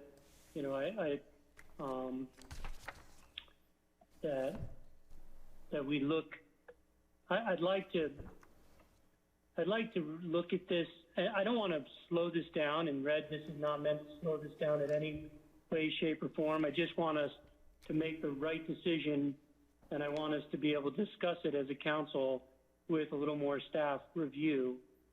So, you know, really, truly, I look at this now and I'm like, this might be a place for us just to allow kids there so we don't get any weirdness and from you trying to rent this out to employees and everything else. So I'm going to make a motion that the town council approve ordinance number 18 series of 2020 on first reading and continue and set the public hearing for second reading on October 13th, 2020 with an amendment to review the age restriction on this, on the units. Second. Okay, moved and seconded. Discussion on the motion? Hearing none. Pam, please call the roll. Absolutely. Okay, let's begin with Bill Infante. Yes. Thank you, Bill. David Knight? Yes. Thank you. Glenn Drummond? Yes. Thank you, Glenn. Gary Tenenbaum? Yes. Thank you, Gary. Elise Hodel? Yes. Thank you. Bill Kane? Yes. And Ryan Slack? Yes. Thank you, Ryan. Motion carries. All right, thank you, Red. Thanks, Sarah. We'll see you October 14th. Is that the date? 13th. Yeah. 13th. 13th, fine. Okay. Thanks, all. Thanks. Keep the golf courses open, Red. I'm working on it, babe. I'm working on it. Okay. Our next order of business is the first reading of ordinance number 19, series of 2020, ordinance of the Town Council of the Town of Basalt, approving a contract to buy and sell real estate with Sheldon Properties, LLC, for the purchase of Lot 4, Mid-Valley Center, PUD, Basalt, Colorado. Ryan and Jeff. Yep. Thank you, Mayor. I'll jump into this one and Jeff can follow up. But want to give a little bit of background, both for the benefit of the council, which of course you all have heard some of this, but then for the benefit of the public. So one of the things that I always preach as a town manager is that it's really important to do the fundamentals well before anything else. You know, we're a service organization first, and in my opinion, Public Works is at the core of providing those services. And that's especially true because they're so visible out in the community.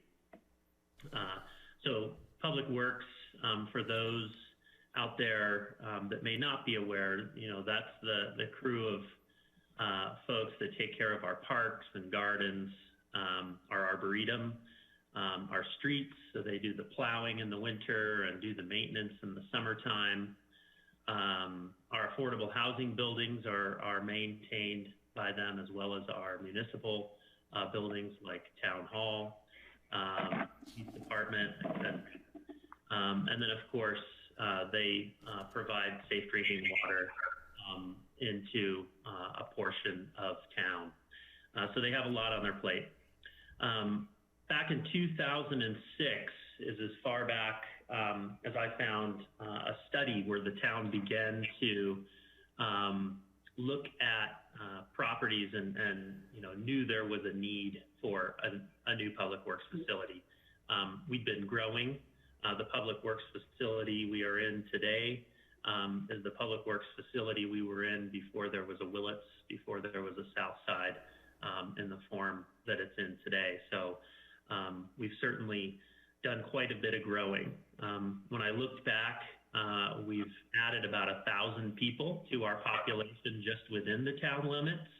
But certainly we're seeing a lot more people that benefit from our services who come and shop here in town, come and recreate. And so we want to make sure that we're able to keep up with that. One of the other things to note is recently, within the last several months, we've lost one of our locations where we were able to store some equipment, which is over in Crown Mountain. That building had a roof that was caving in and some asbestos issues, and so we pulled some of our equipment out of there. So we have continued to look for properties over the years. I mentioned back in 2006, we identified the need. In 2016, we actually have an appraisal from a different property that didn't end up working out, but that was over in the Willits Lane area. And back in 2019, we brought this up to council when we were working on our strategic framework. And at that time, council confirmed their commitment for looking into a new public works location. And then, of course, in 2020, when we did our work plan, council again confirmed that and provided direction to staff to look for a location. Earlier in 2020, we actually identified a property that came to our attention. It is a really good location. It's centrally located right there on Original Road. It allows us access both into Willits and into Old Town, Basalt, and the south side. If you have seen some of our equipment, it's not exactly the best to be taking onto the highway, such as a backhoe or the little street sweeper that maxes out at about 25 miles an hour. And so having a good location is certainly important for us to be able to provide service and do it so in a quick manner, so that we're not wasting time moving equipment around. So we did do our due diligence on this property. Everything came back in good order. And earlier, with the previous council, we had direction to put the property under contract.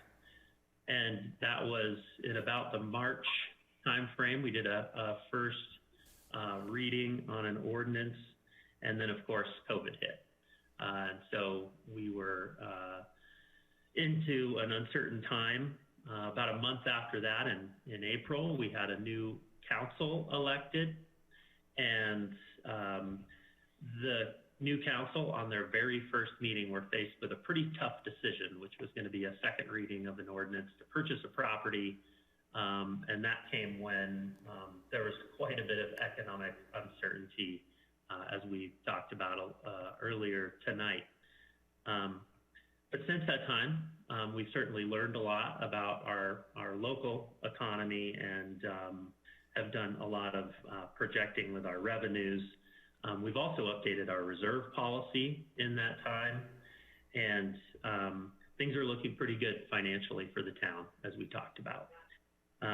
So we now do feel confident that we can proceed with the purchase of this property at this time.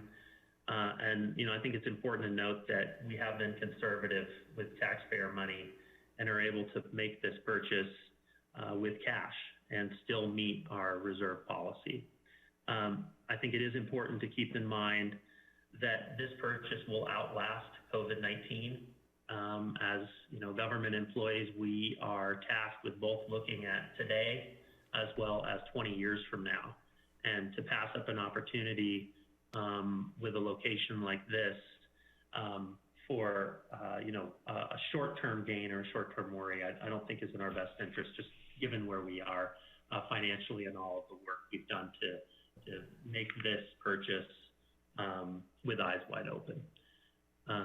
So in the end, you know, staff is recommending that council approve this purchase agreement on first reading. And we're really excited for this move. And I know Boyd is here on the phone. He might be dancing a little jig in the background there, depending on the outcome, but thank you very much.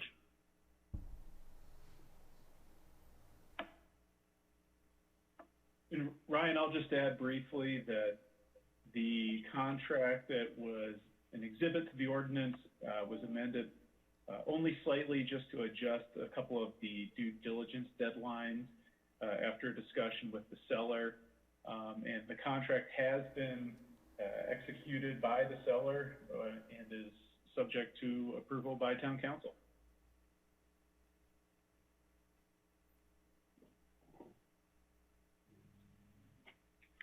Bill, you're on mute.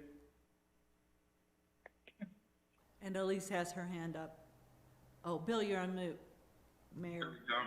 Yeah, I was munching on a salad. They're like some things you should never have to see, so I turned my mic off. So, Elise, I think you had your hand up. I'm just curious. All right, sorry about that. I'm curious. Bill, would you mind muting Bill Kane? That might be the source of the echo.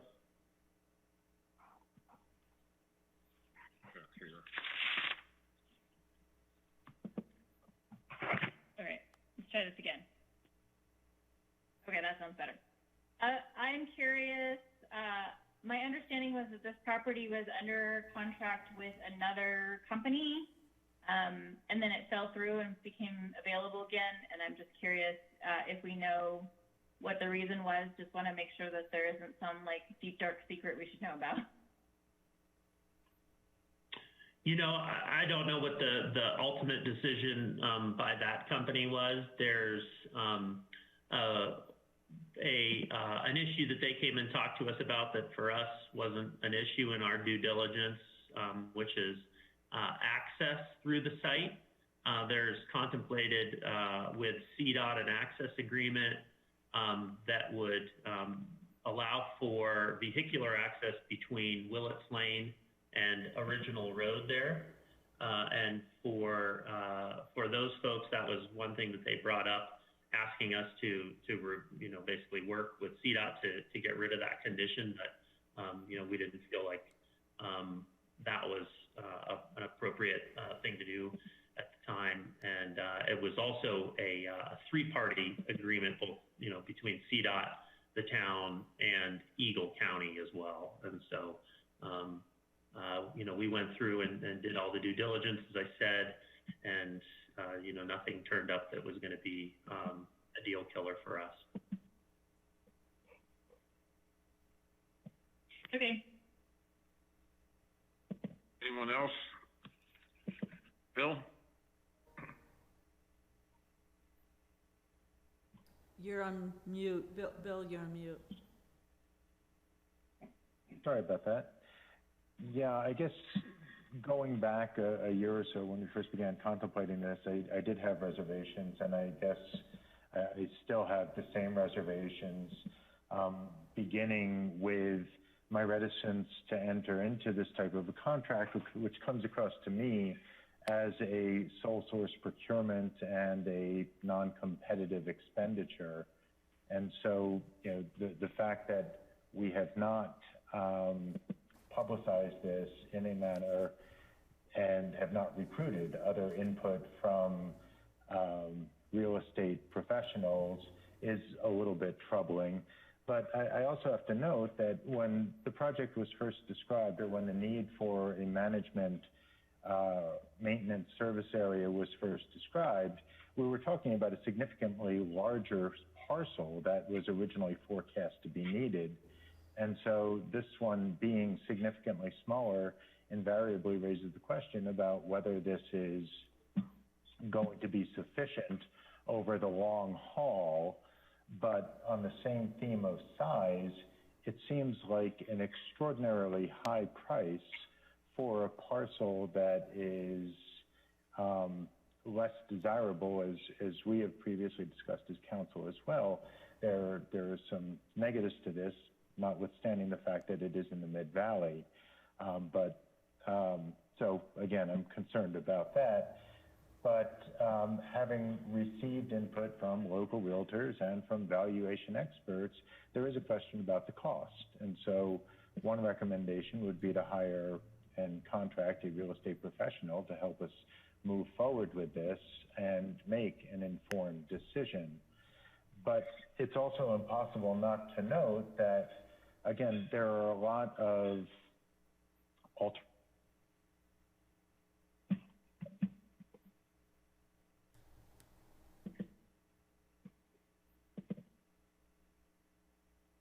think we lost you, Bill.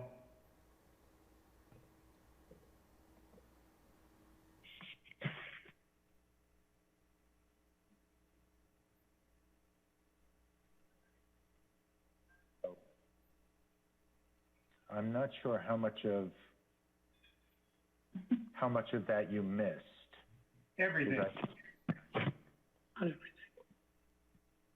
Bill, we lost you Where? for a period of time. Yeah, I had that feeling. I had a little connection interrupted. Thanks again to the wonderful quality of broadband service in the Valley. Stop me if I'm going back too far, but when we originally looked at the need for a maintenance shed, we looked at a much larger parcel. This is much, much smaller. I don't understand how this is going to serve our long-term needs. I would certainly feel a lot more comfortable if we did recruit a local real estate professional to assist us in identifying properties that might be better value, but also more suitable. But I guess the final point that I was making is that we have options in how we spend our money. And if we're going to spend $2.3 million to buy and improve this property, we're not spending $2.3 million on other things. And some of the other large ticket needs that we have discussed, albeit obliquely, are needs for a new town hall, desires from the police to co-locate with the town. And again, this seems to subordinate all of those other concerns and needs at a very, very high price. And therefore, I have reservations. Any other counselor, Gary? Yeah, I mean, I want Ryan to really just, and Ryan Boyd to just explain the need for this, because, we talked about this. We do real estate, stuff all the time, and it is not, we do not need a real estate agent to help us with this.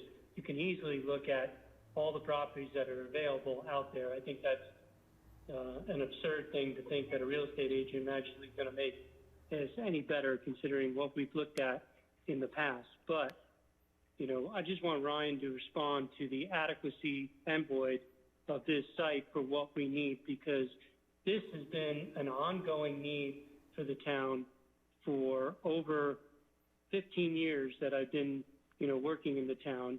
It's been like 6 different public works directors, and they've all, this site that we have is not adequate to really serve the 2 parts of our town. And so if Ryan could just respond to the size and Boyd, I'd like us all to just not even go to the real estate piece, because we do this all the time without real estate agents. And this has nothing to do with procurement. This is a real estate transaction that we as a town council can make. And I think personally, I'm in favor of helping Public Works finally get an adequate site so they can serve both parts of this town. I could respond to that, and Boyd could chime in. I think one of the elements of our due diligence was to do some schematics, which we had an engineer do to, basically take stock of our equipment and do a layout on the site of where, sheds could be located, both open shed and closed, and then, be able to store equipment out of the elements. Bear in mind that we will be keeping our existing facility, which is about 1 acre. This adds to that a little bit more than 1 acre, and so we'll be able to operate out of both sites, giving us adequate space for some time to come. We did, in fact, look, as I mentioned earlier, even dating back to 2016, at different sites around the Mid-Valley, and this turned up, and location. We think that it's a good spot for us to land. There were a few other spots. One that was about 1 mile from the east entrance up Valley. I mentioned that.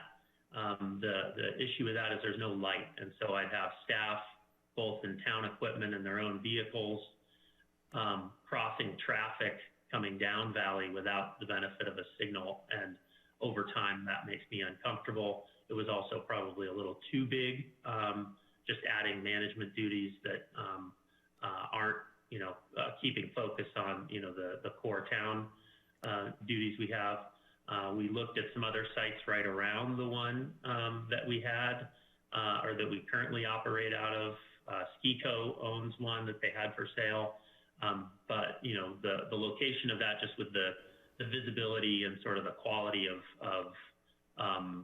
the building that would probably be required there because of its visibility, added expense, and it didn't necessarily gain us what we were hoping for.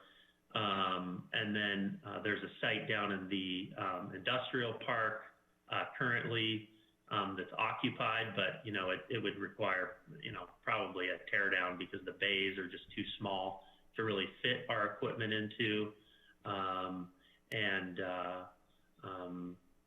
Trying to think if there was another one we took a look at recently. Maybe Boyd can jog my memory on that, but I think the bottom line is this town has looked for a long time, and Bill and Fonte, you're right that there's been different discussions around co-location or other building needs, but if we wait until we find that perfect site, it just may never come. And we've got these needs today, again, I think this one fell in our lap as being one that checks a lot of the boxes for us. So I think we're pretty excited about it, and I'd love to hear from Boyd to see what he has to say as the person that's going to be operating out of it. Boyd, are you with us? Yeah, can you hear me? Yeah, just fine.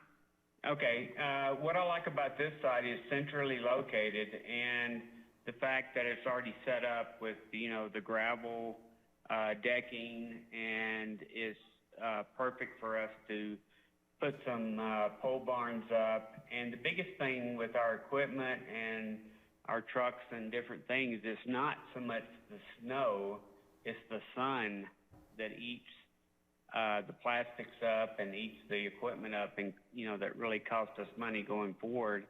If we could just get them out of, not so much out of the weather, that's what we say, but if we could get them out of the sun, and Ryan and I have explored that about where we could put our parking and get it out of the sun and get the best exposure and stuff. And centrally located, as you know, we're growing toward West Basalt, as they say.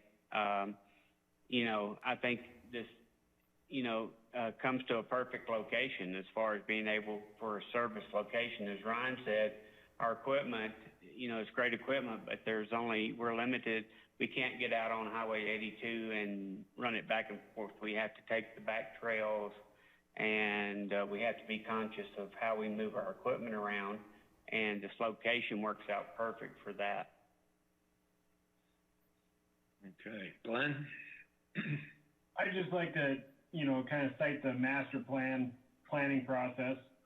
Basalt was compared to a barbell, and you have east and you have west Basalt. And I think the ideal position about this piece of property is it's basically the handle of the barbell. It's dead center. I mean, it works really good. It provides an adequate function. It's 1.8 acres. I think it's a very, very good fit for our long-term goal, and definitely what we're trying to achieve with the master plan. Thank you, Glenn. David Knight. I'm not excited about our current economic outlook, but I see this as an opportunity that we need to take advantage of. This problem has been there for a long time now, and like everybody's been saying, we have a candidate parcel where we can solve this. So I think we need to take advantage of that opportunity. I'm supportive of it, and appreciate the fiscal discipline that, along with the good fortune we've had up the last few months this year, to put us in this position. The only question I would have is, what's the history of the purchase price again? Can you refresh our memories on that, somebody, how we arrived at that? So we did have an appraisal done, And so that appraisal came back and it did not include some of the outbuildings that we'll also be acquiring with it that have utility for us. And so essentially we're right there with that appraisal. And so, you know, it's a fair price from what the appraiser who's from the Valley came back to us with. Thanks, Brian. Elise? Just to follow up on that, and this price is the same price that we had originally negotiated with them? It is, yeah. Okay. And I have one more comment to Glenn's point about the Basalt Master Plan. I'm looking back at the voting the public did on the capital improvement ideas, and one of the things that folks voted on was for a new public works / police facility, and they kind of just lumped those together. But also there was a second category for workforce housing on the public works or police facility property. So I just want to be explicit that we are not planning to do workforce housing on such a small property, correct? Yeah, that's not in the plans currently. And like you say, it's an acre on this particular site, a little over an acre. And so I think just given the money we have for those improvements, it wouldn't be contemplated at this initial stage of that. Additional comments, questions from council? I'll offer a few. I intend to vote in favor of this action. My memory goes back to 10, 11 years ago. I've watched the painful sort of ferrying of equipment and personnel back and forth from our maintenance site and public works facilities on South Side out to Willits. There's clearly an argument to be made that this will provide better service to a big section of our town and a good number of our citizens by getting more centrally located public works facilities. So I think it's a great location. I agree with many of Bill Infante's observations. However, I think we have to operate the town in real time. And this is a parcel that's well situated, it's of adequate size, it's fairly priced, and it'll allow our staff to move forward. I have supreme confidence in Ryan and Jeff and their ability to follow through on the transaction. I got a chance to, as we all did, to read the receipt and option contract. It looks like it's pretty well thought out. I'm very comfortable with it. I think this is a great improvement and step forward in our strategic plan in terms of improving service to our citizens, and money well spent at a time when we can afford it. They're my thoughts. If there are no additional comments, I would entertain Jeff, it's public hearing. It's not, but I just wanted to make a quick legal procedural note that purchases of real property are not subject to the town's procurement policy, and under the town charter, the town council has the authority to approve the purchases of real property by ordinance without the need for election. So I just wanted to make sure that was clear and council was comfortable with that. Great, thank you for that important footnote. This will require, we didn't list it as a public hearing, but do we require a public hearing for first reading tonight or no? On second reading, Mayor. Okay, good deal. So then at this point, I would entertain a motion from council. Glenn? Mayor, I move that town council approve ordinance number 19, series of 2020 on first reading and set the public hearing and second reading for October 13, 2020. Second. Okay, been moved and seconded. Pam, would you call the roll? I'd be happy to. Okay, let's begin with Ryan Slack. Yes. Thank you, Ryan. Bill Kane? Yes. Bill Infante? No, for the reasons cited. Thank you. Gary Tenenbaum? Yes. Elise Hoddle, Yes. David Knight, Yes. and Glenn Drummond. Yes. Motion carries. Thank you very much. So we will take that back up again at second reading. So our next order of business is ordinance number 20, series of 2020. It's an ordinance of the Town Council, Town of Basalt, amending the 2020 budget. Ryan and Christie. Sure. I'll jump in. Christy, you can fill in if I miss something. But this is really part and parcel to the previous ordinance that authorizes the purchase, and this just goes and is a housekeeping issue to amend the budget accordingly, since this wasn't originally contemplated when we adopted the 2020 budget. So just something to do to stay in compliance with the law.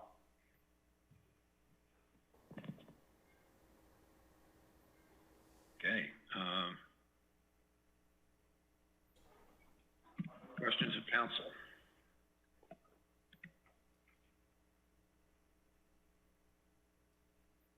Hearing none, I'd entertain a motion. Mayor, I move the town council, excuse me. Mayor, I move the town council approve ordinance number 20, series of 2020 on first reading and set the public hearing and second reading for October 13th, 2020. For a second? Second. Okay, been moved and seconded. Do we need a roll call? I think we do. Ordinance, please call the roll. Yes, absolutely. Let's begin with Gary Tenenbaum. Yes. Thank you. Elise Hoddle. Yes. Thank you. Bill Infante. No, for the same reasons cited in the prior motion. Thank you, Bill. David Knight. Yes. Glenn Drummond. Yes. Ryan Slack. Yes. And Bill Kane. Yes. Motion carries. Thank you. Okay, thank you. Our next item is resolution number 33, series of 2020. It's a resolution of the Town Council of Basalt, Colorado, authorizing and directing payment to the Arts Campus at Willits to CAW of certain amounts under the amended and restated development and vested right agreement for Willits Town Center Plan Unit Development. Susan and Ryan. Well, just as background, the Willits developer was originally required to build a park on the town park arts parcel. That's the parcel where TACA is being built.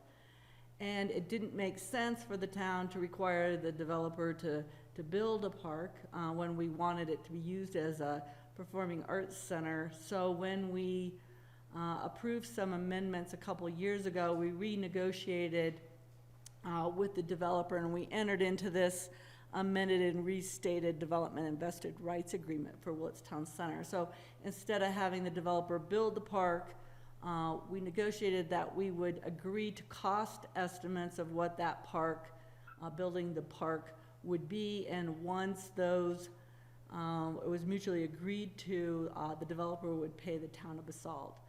And part of that language said that we could use those funds for park improvements within Willits Town Center, including improvements to adjacent sidewalks and rights-of-way.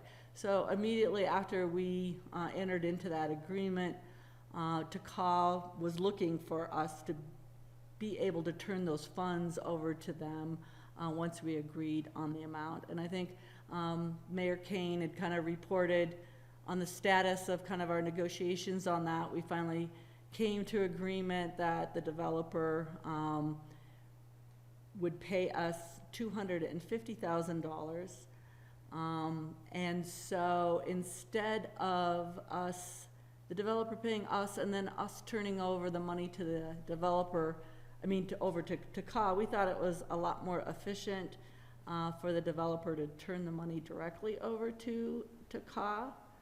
And so that's what this resolution does. It does two things. One, it approves the town allowing TACA to use those funds, and two, it says that the developer will pay TACA directly. That also helps us with what Christy's been talking about with Tabor, So those are the two things that the development agreement, the resolution does. And we've been in discussions with the Willits developer, and they are agreeable to this. And our attorney, Jeff Conklin's working on the paperwork to accomplish that if the council approves the resolution. So Ryan, is there anything else that you want to add?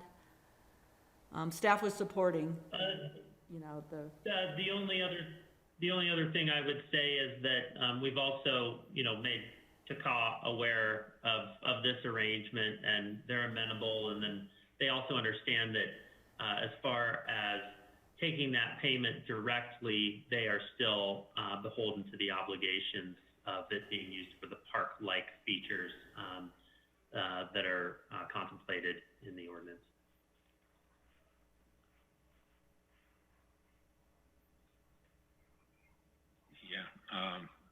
Yeah, I think we did, we had a favorable conversation with the developer, with the Mariner Group, and so, we've, I think this is ready to go. Questions, comments? Hearing none, I would entertain a motion to approve resolution number 33, series of 2020. Mayor, I move that the town council approve resolution number 33, series of 2020. Second. Resolution, can we do the voice vote or roll call? Roll call. Roll call. Please roll call the roll. Okay, let's do. Second. Thank you. We'll begin with Bill Infante. Yes. Thank you, Bill. Gary Tenenbaum? Yes. Thank you. David Knight? Yes. Glenn Drummond? Yes. Thank you. Elise Hoddle?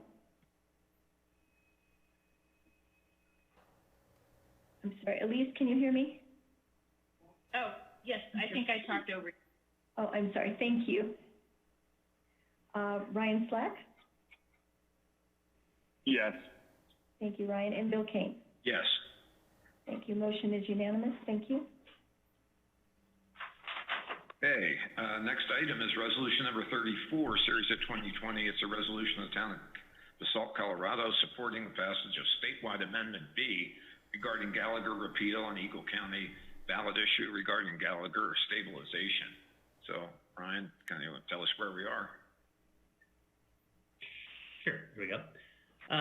So yes, as you recall, probably 2 months ago, we had a conversation about supporting the Gallagher repeal that had been placed on the ballot.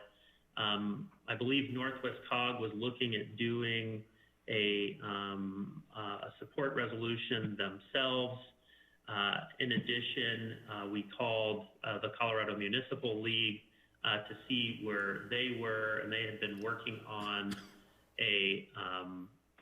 just more information on it, and hadn't quite at that time come out with any support or not for it. I did check in with them earlier this week on Monday just to see if what their status was, and didn't hear back before the meeting. But essentially what Gallagher did back in the 80s was set the ratio of property tax that can be levied at 45% residential, and 55% is to be paid by non-residential, so things like commercial and agricultural land and vacant land, industrial land, things like that. And so the idea there is that as residential valuation in the state continues to outpace that of the commercial land and other lands, it has the effect that commercial land pays a larger freight or a larger share of the overall property tax. And what's happening now is that when back in the 1970s, they froze that as the residential property values were growing We expect now that about 80% of the total assessed valuation in the state is residential property tax, which is just an astonishing number. So it's expected that next year there's going to be, a ratchet down again of that rate. So right now it's at about 7.15% as the assessment rate, and it's probably going to go down to 5.88.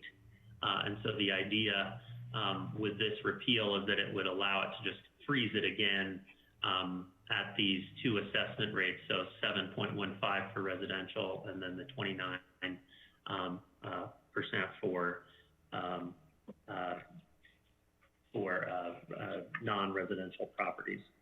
And so essentially what we're looking for here is just the council to see if you wanted to continue with this support of the Gallagher repeal. I think what the effect would have is that, we could then lend our support to Northwest Cog or CML as they proceed on with any of their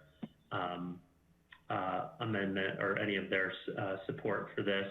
And then there is one caveat, one addition in here that's for council discussion, is that Eagle County is adding a separate question and has asked for general support from the council.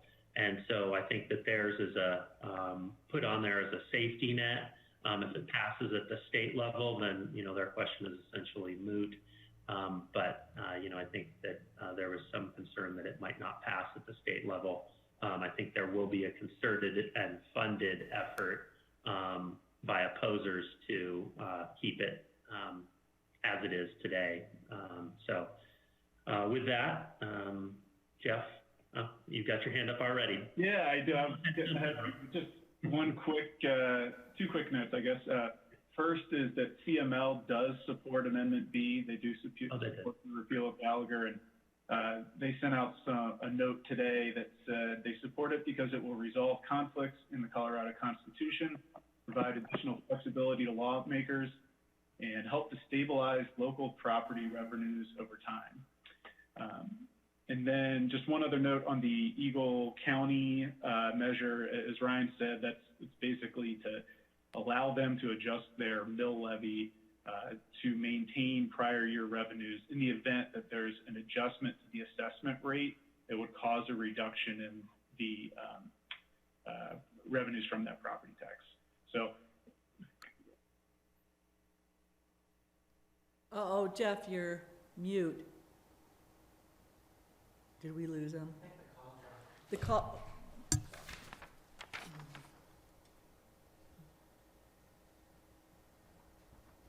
Yell at Ryan. Ryan, yep.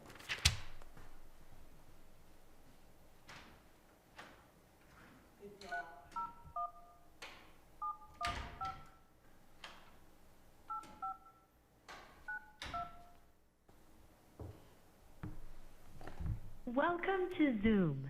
Enter your meeting ID followed by pound.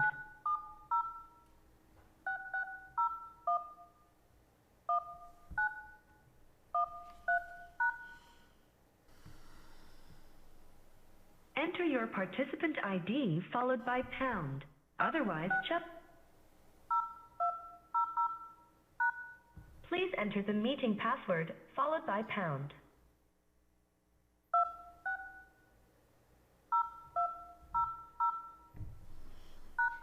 You are in the meeting now. There are 17 participants in the meeting.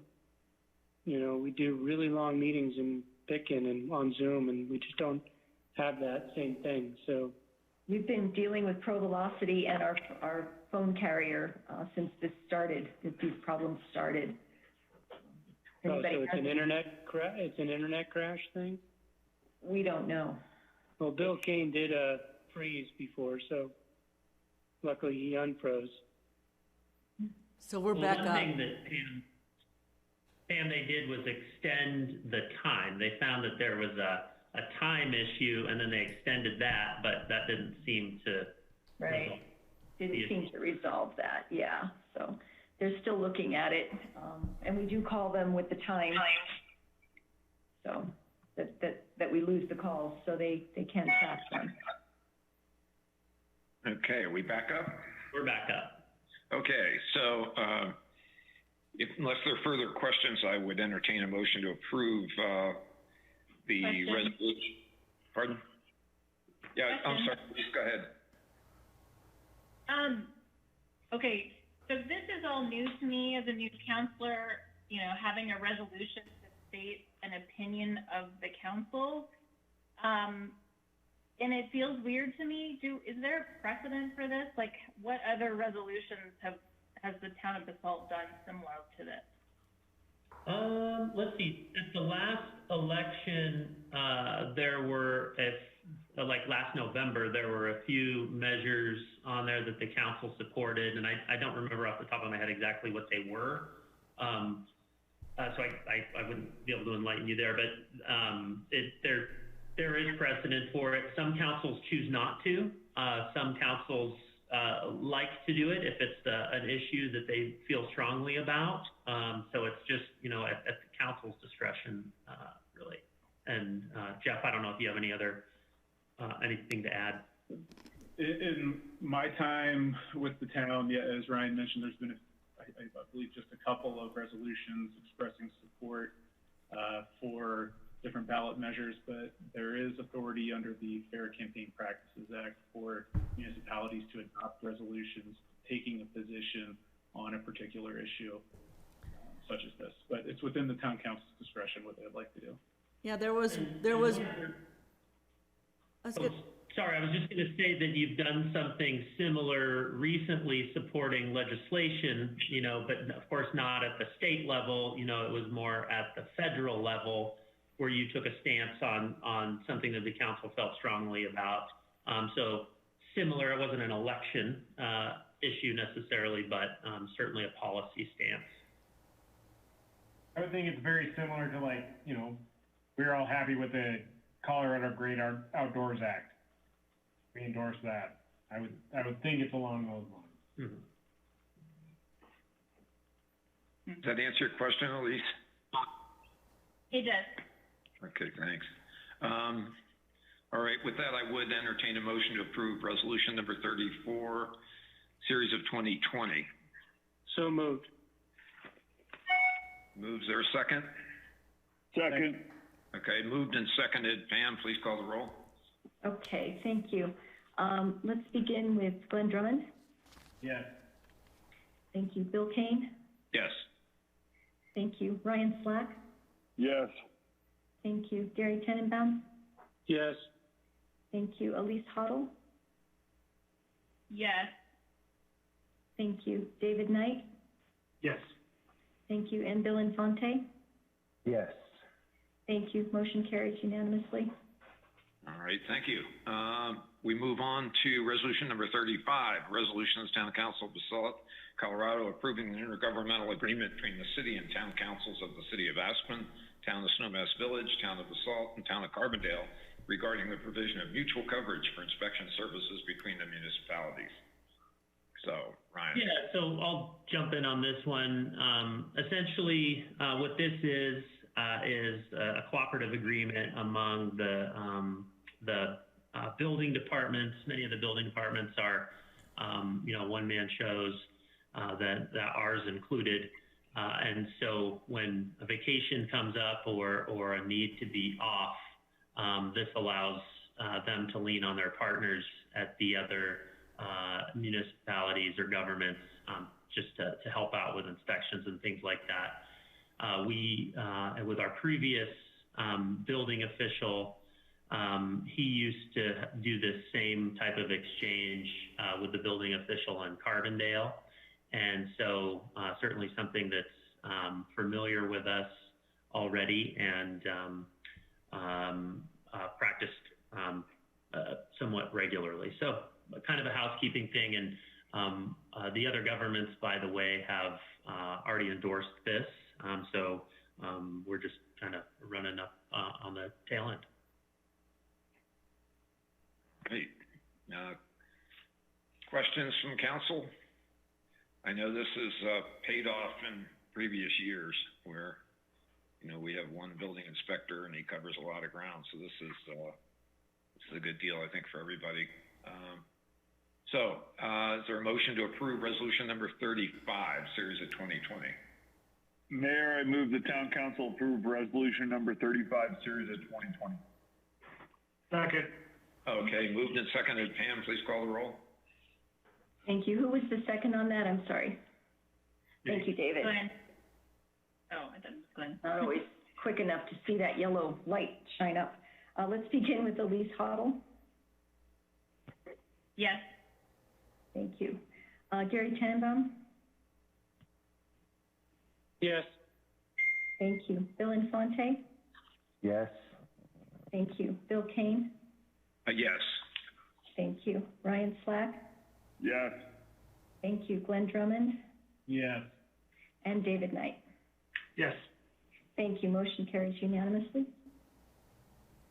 Okay, thank you. Our next order of business, hot off the press, is our survey results. I think this is the firm of Arthur Anderson has the envelope. This is I don't think anybody knows the answer to this one yet.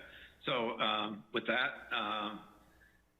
why don't you explain where we are, please, how many surveys went out, what our response rate was, and what the direction looks like. So.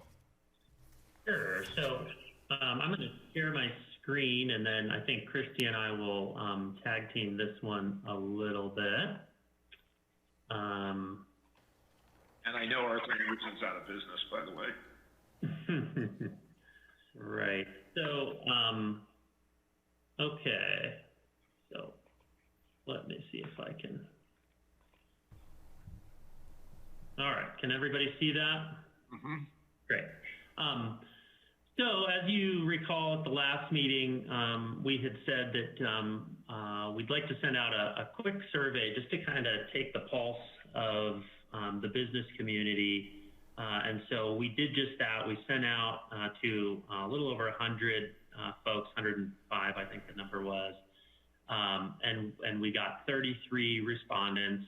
We basically gave them until last evening, Monday evening, to reply. We did send out some reminders and got a few more respondents over the weekend, which was great.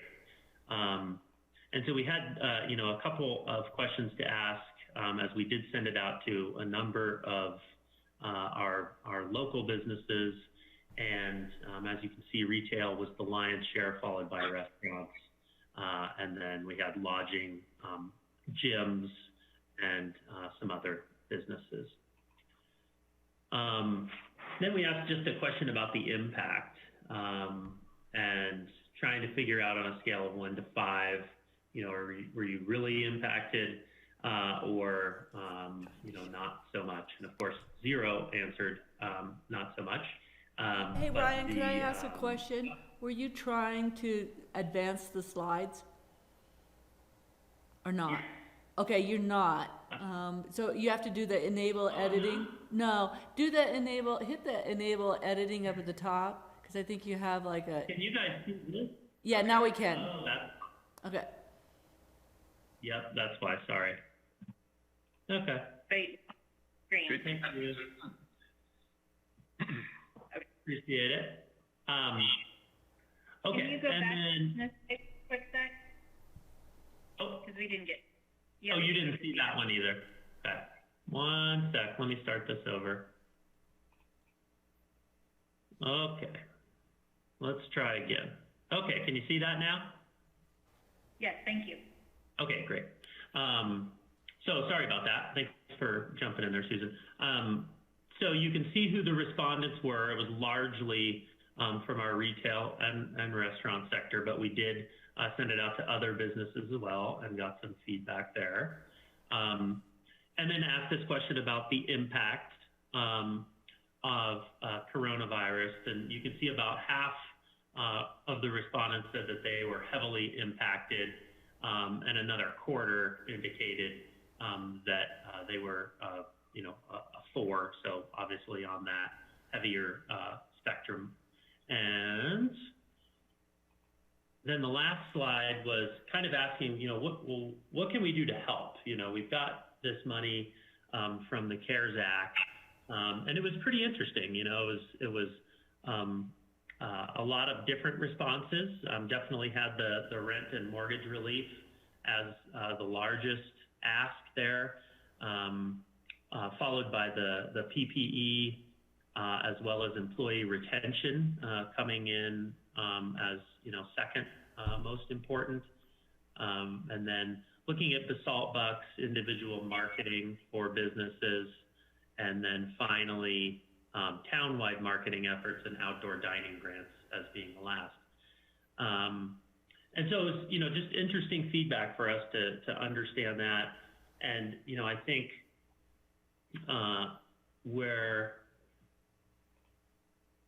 we are with it is to make a recommendation ultimately just as it relates to the business funding. So as you recall, we had $50,000 remaining, would be to do a quick grant cycle and, allow the businesses to choose what it is that they need. We would recommend that we do those for expediency, just at the staff level. We would create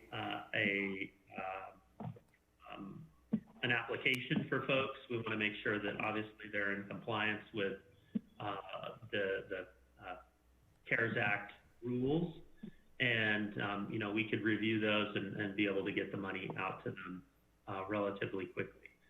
Right now, we were thinking that we would offer grants up to $2,500, and so it would be on a first come, first served basis. And so we'll leave you with that one to ponder and discuss as council. But we felt that just given the responses, one area doesn't necessarily stick out. So let's let these businesses help themselves with what they know they need. Great. Questions from council on survey results? Glenn? So with rental, it seems like, rent similar to, just regular families. Do we come up with a criteria similar to what Bob did? I mean, how do we navigate that? There would need to be some criteria there. We started to discuss that at the staff level, just as we were getting these the information back, and we thought through a few of those things, like have you tapped into other resources? Did you try to get the PPP loans? And things like that kind of just show that pattern of being proactive to help business. And I know a number of businesses certainly have done that. So we just kind of want to see that that level of commitment there to be fair to all of the applicants. Christy, can you think of anything else that was on that we discussed? Yeah. What we're looking at doing is we're aligning that grant application with the way that the grant itself, the CARES Act, is structured to assure that all of the asks are going to be in compliance with the grant itself. First and foremost, just to make sure that all of our expenses can be reimbursed through the federal government, and making sure also that only businesses within the town of Basalt that have a current business and sales tax license with the town.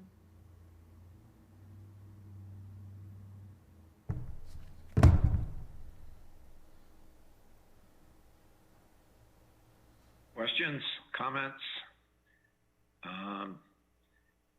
Well, I think the direction seems pretty clear from the survey results. I think there may be some requests for help that may be hidden in that data. I know that I've talked to 2 restaurateurs that are contemplating trying to enclose outdoor space, at some, significant capital cost. And so I would not be surprised if we don't hear more on that front. So I'd be prepared for that. And I think, we should be prepared to help where we can reasonably. With that, it looks like, and Glenn's comment about formulating some criteria and a process looks like a good direction. So I don't know if council wants to add more, whether you want a voice vote or anything kind of endorsing direction, or. I think ultimately we will ask for that on the package unless council wants to break it up into its component parts. One thing just as an addition is, while we had one respondent say, that they were interested in assistance with outdoor dining, staff is getting ready for an eventuality that more than one restaurant may come in asking for that use on their property. And so, we've met with the fire department, building official, planning, myself, and have also done that more broadly with the area managers, and then have another internal meeting just to kind of create, a process for folks. This does come with some detail that, restaurateurs are going to be faced with. If you have an enclosure, you're going to have to consider air circulation as well as heat theoretically, but then also the structural component to deal with snow loads, wind loads, et cetera. So it's not a super easy thing to accomplish. The other thing is, does the tent have or accommodate groups, or are they sort of like individual eating pods? That may make it a little easier for them. I was with the town manager up in Snowmass this weekend, and he indicated that their solution is to enclose some of the eating areas with plexiglass but with no roof, and that gets around the ventilation issue as it relates to both carbon monoxide, but then also just the characteristics of COVID spreading through aerosol or droplets. And so there's a lot to think about on this. That doesn't work when it's snowing, but it might work when it's nice, a little bit nicer outside. So there's certainly a lot of options that are open to people.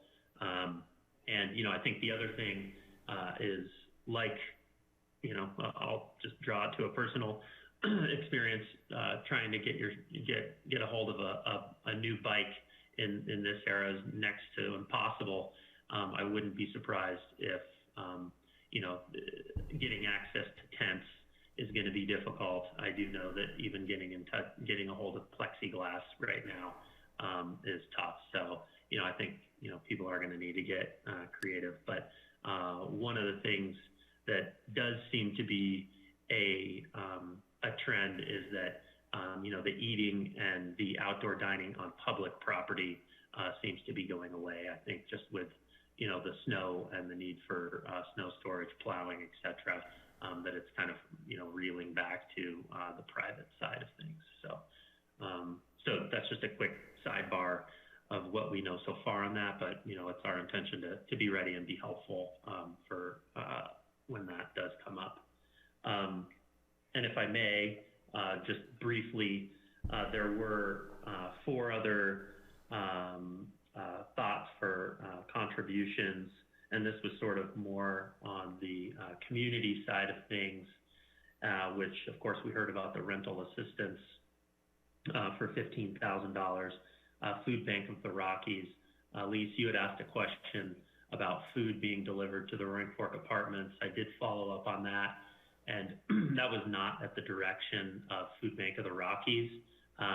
They think that maybe, somebody grabbed some and was trying to be nice, or maybe like there were some extras, an employee just dropped them off or something afterward. But when they heard that it kind of went to spoils, they'll put that message out to their staff not to do that in the future.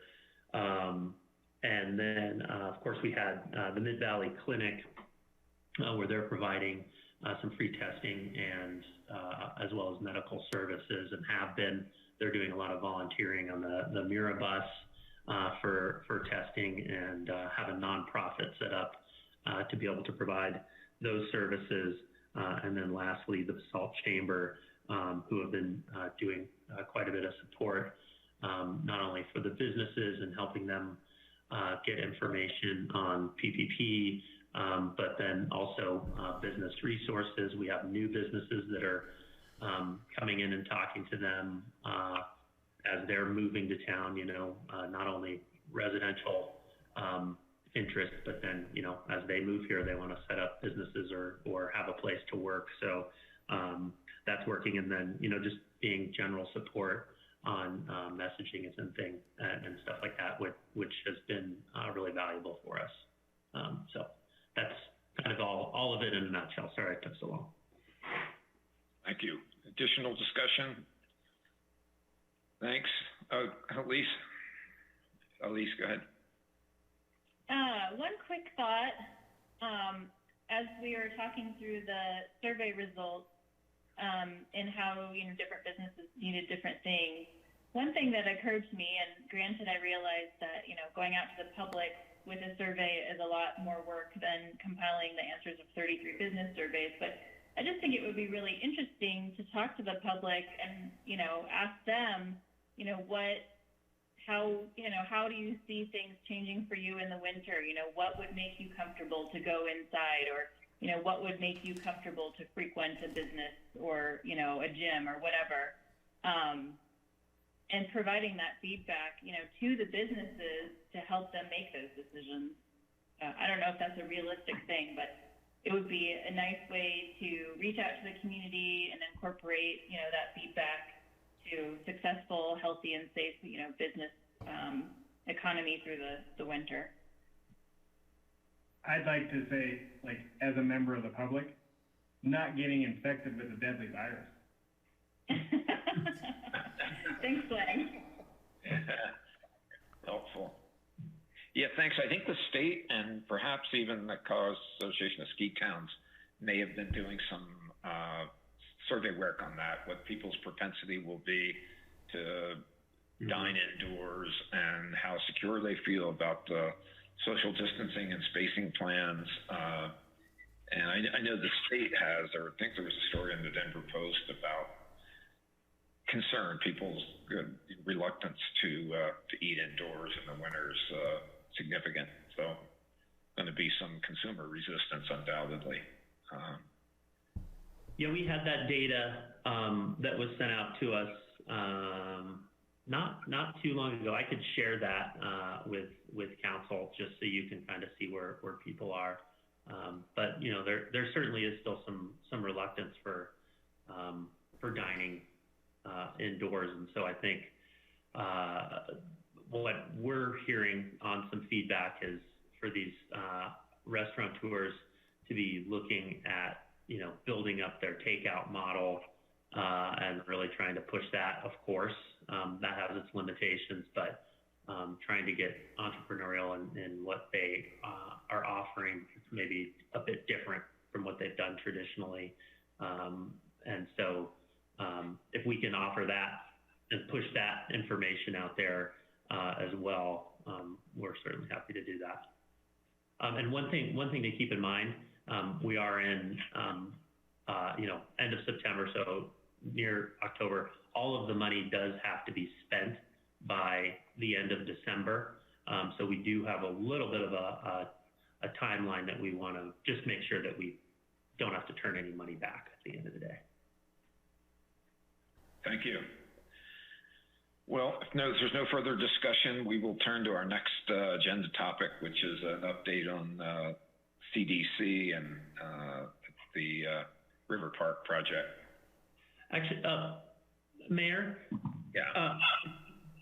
This last item was meant to be an action item just so that staff could have some direction on how to proceed. So it would be helpful for us if there was a general consensus from the council, or if you'd like some more information or what have you. Yeah. Sorry No, about that. I asked that question earlier. I thought the answer was that you would wait till you saw a recommended package or something, but sure. I mean, what would you like? Would you like just to go around the horn and get kind of, I think the individual comments? Do you want a council motion to endorse the direction that you're taking? What would you like? Looks like Christy has a question, maybe. Yeah, thank you.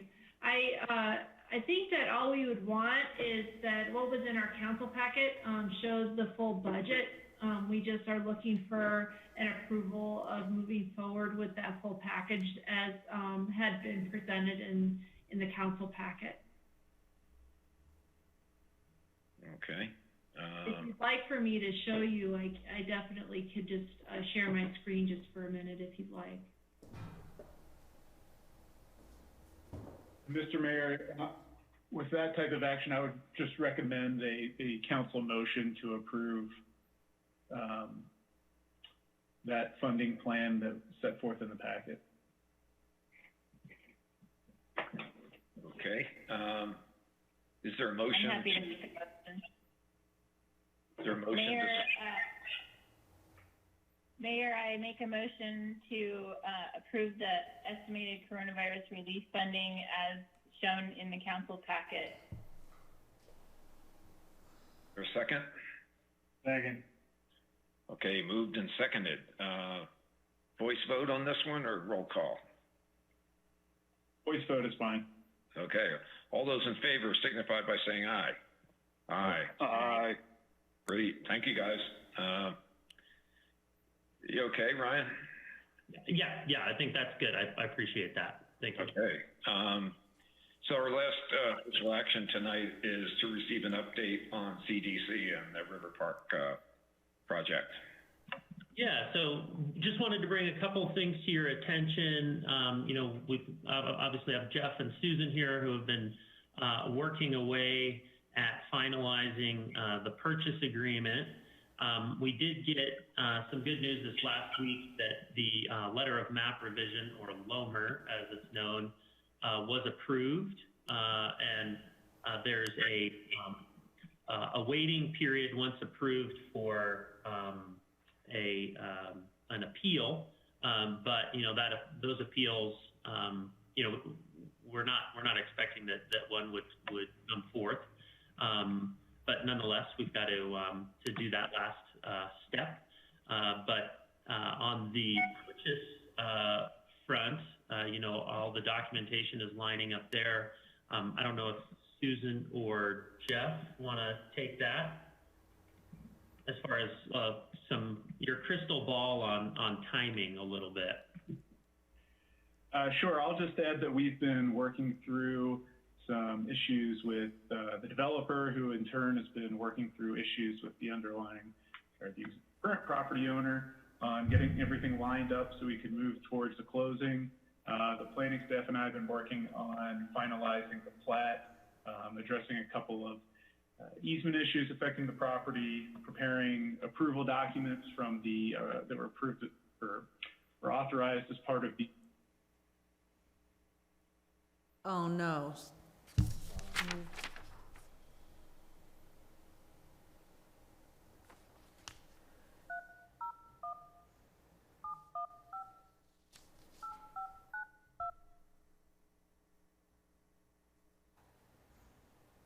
Welcome to Zoom. Enter your meeting ID followed by pound.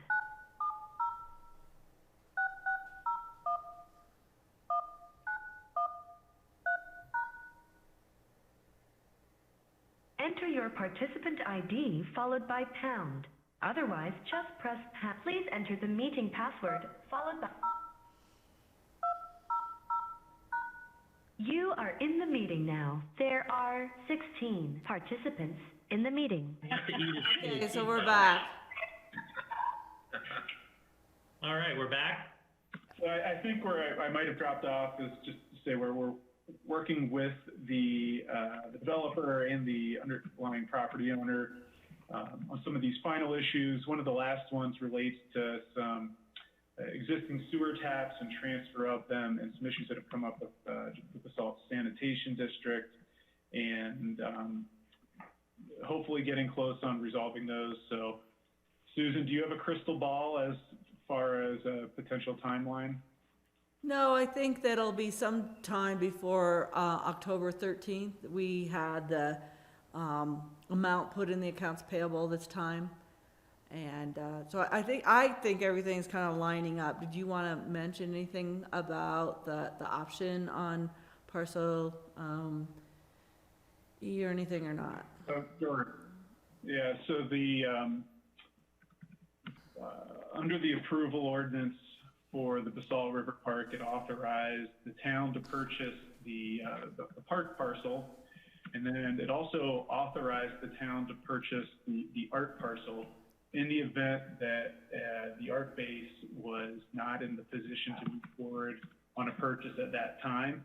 And so that is what's happening. The town is stepping into the shoes of the art base to move forward on the purchase of that property. It's still to be determined how that development of that property might move forward, and we are keeping in touch with the art base as to their plans on whether they're interested in moving forward with development on that site, or how that might play out. So as soon as there's more information available on that issue, we'll certainly share it with council. And I would agree with Susan. I think in the next couple weeks, we should be at the closing table.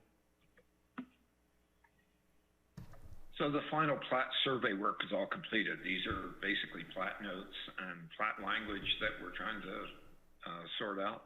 It's just standard, That's right. standard kind of comments that you get. I think you actually saw them when I was over at Town Hall. I had it in my hand when I was looking up a reception number. You know, it's that kind of thing. Okay. Thank you. Any questions from council on where we are with CDC? You know, we complete the final plat. It doesn't have to come before council. I guess it can just be recorded when all the parties have signed off. And that sets the table for us to actually close on the purchase and start making improvements on the park. So. And take the fence down. Yeah. So, okay, if any questions, if not, that completed. Do you have anything else, Ryan, on CDC? Okay. No, Mayor. Then that concludes our agenda. That's all we have for you tonight. And I will employ my divine right of kings and call the meeting adjourned. Thanks, everybody. Thank you. Y'all. Thank you. Have a nice night. You have a good night. Night.